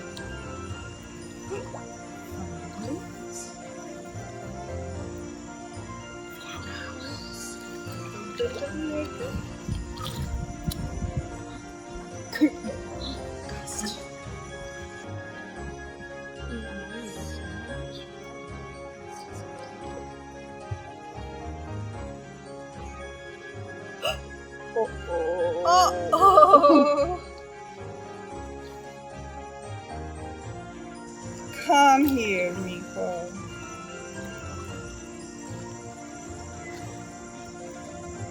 For me, abuela. For you, Julian. Where are we going? You'll see, says abuela. Mermaids! And whispers Julian. There's also a little... A small lobster? Yeah. It's cute. Like you, Rio. Let's join them. Oh, mermaid dogs! And a pufferfish. Trying to feed them a hot dog. And they do. Now all the old ladies are also mermaids. Ooh. What do you think, girls? Love Did you like it?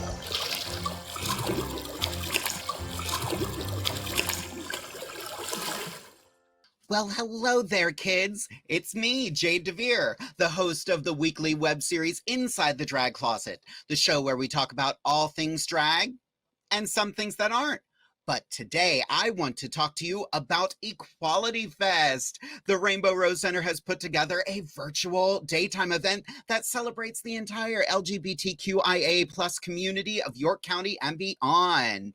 We are going to have messages from local leaders and elected officials, music and performances, and educational panels, all from the safety of your home. Make sure you tune in Saturday, October 10th, 2020 from 10 a.m. to 2 p.m.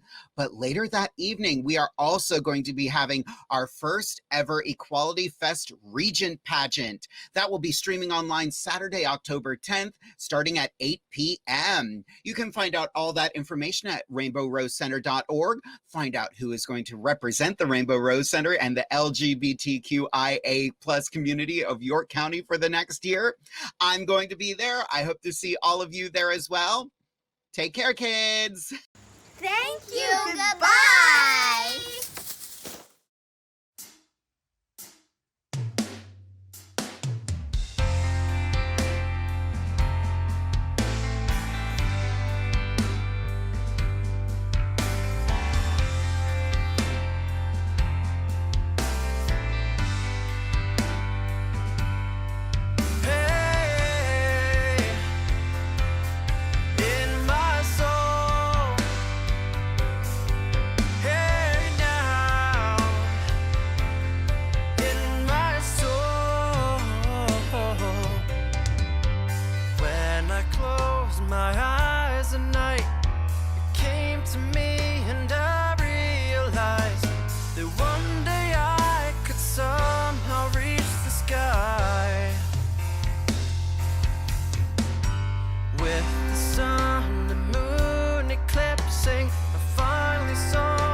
choice to stay. Well,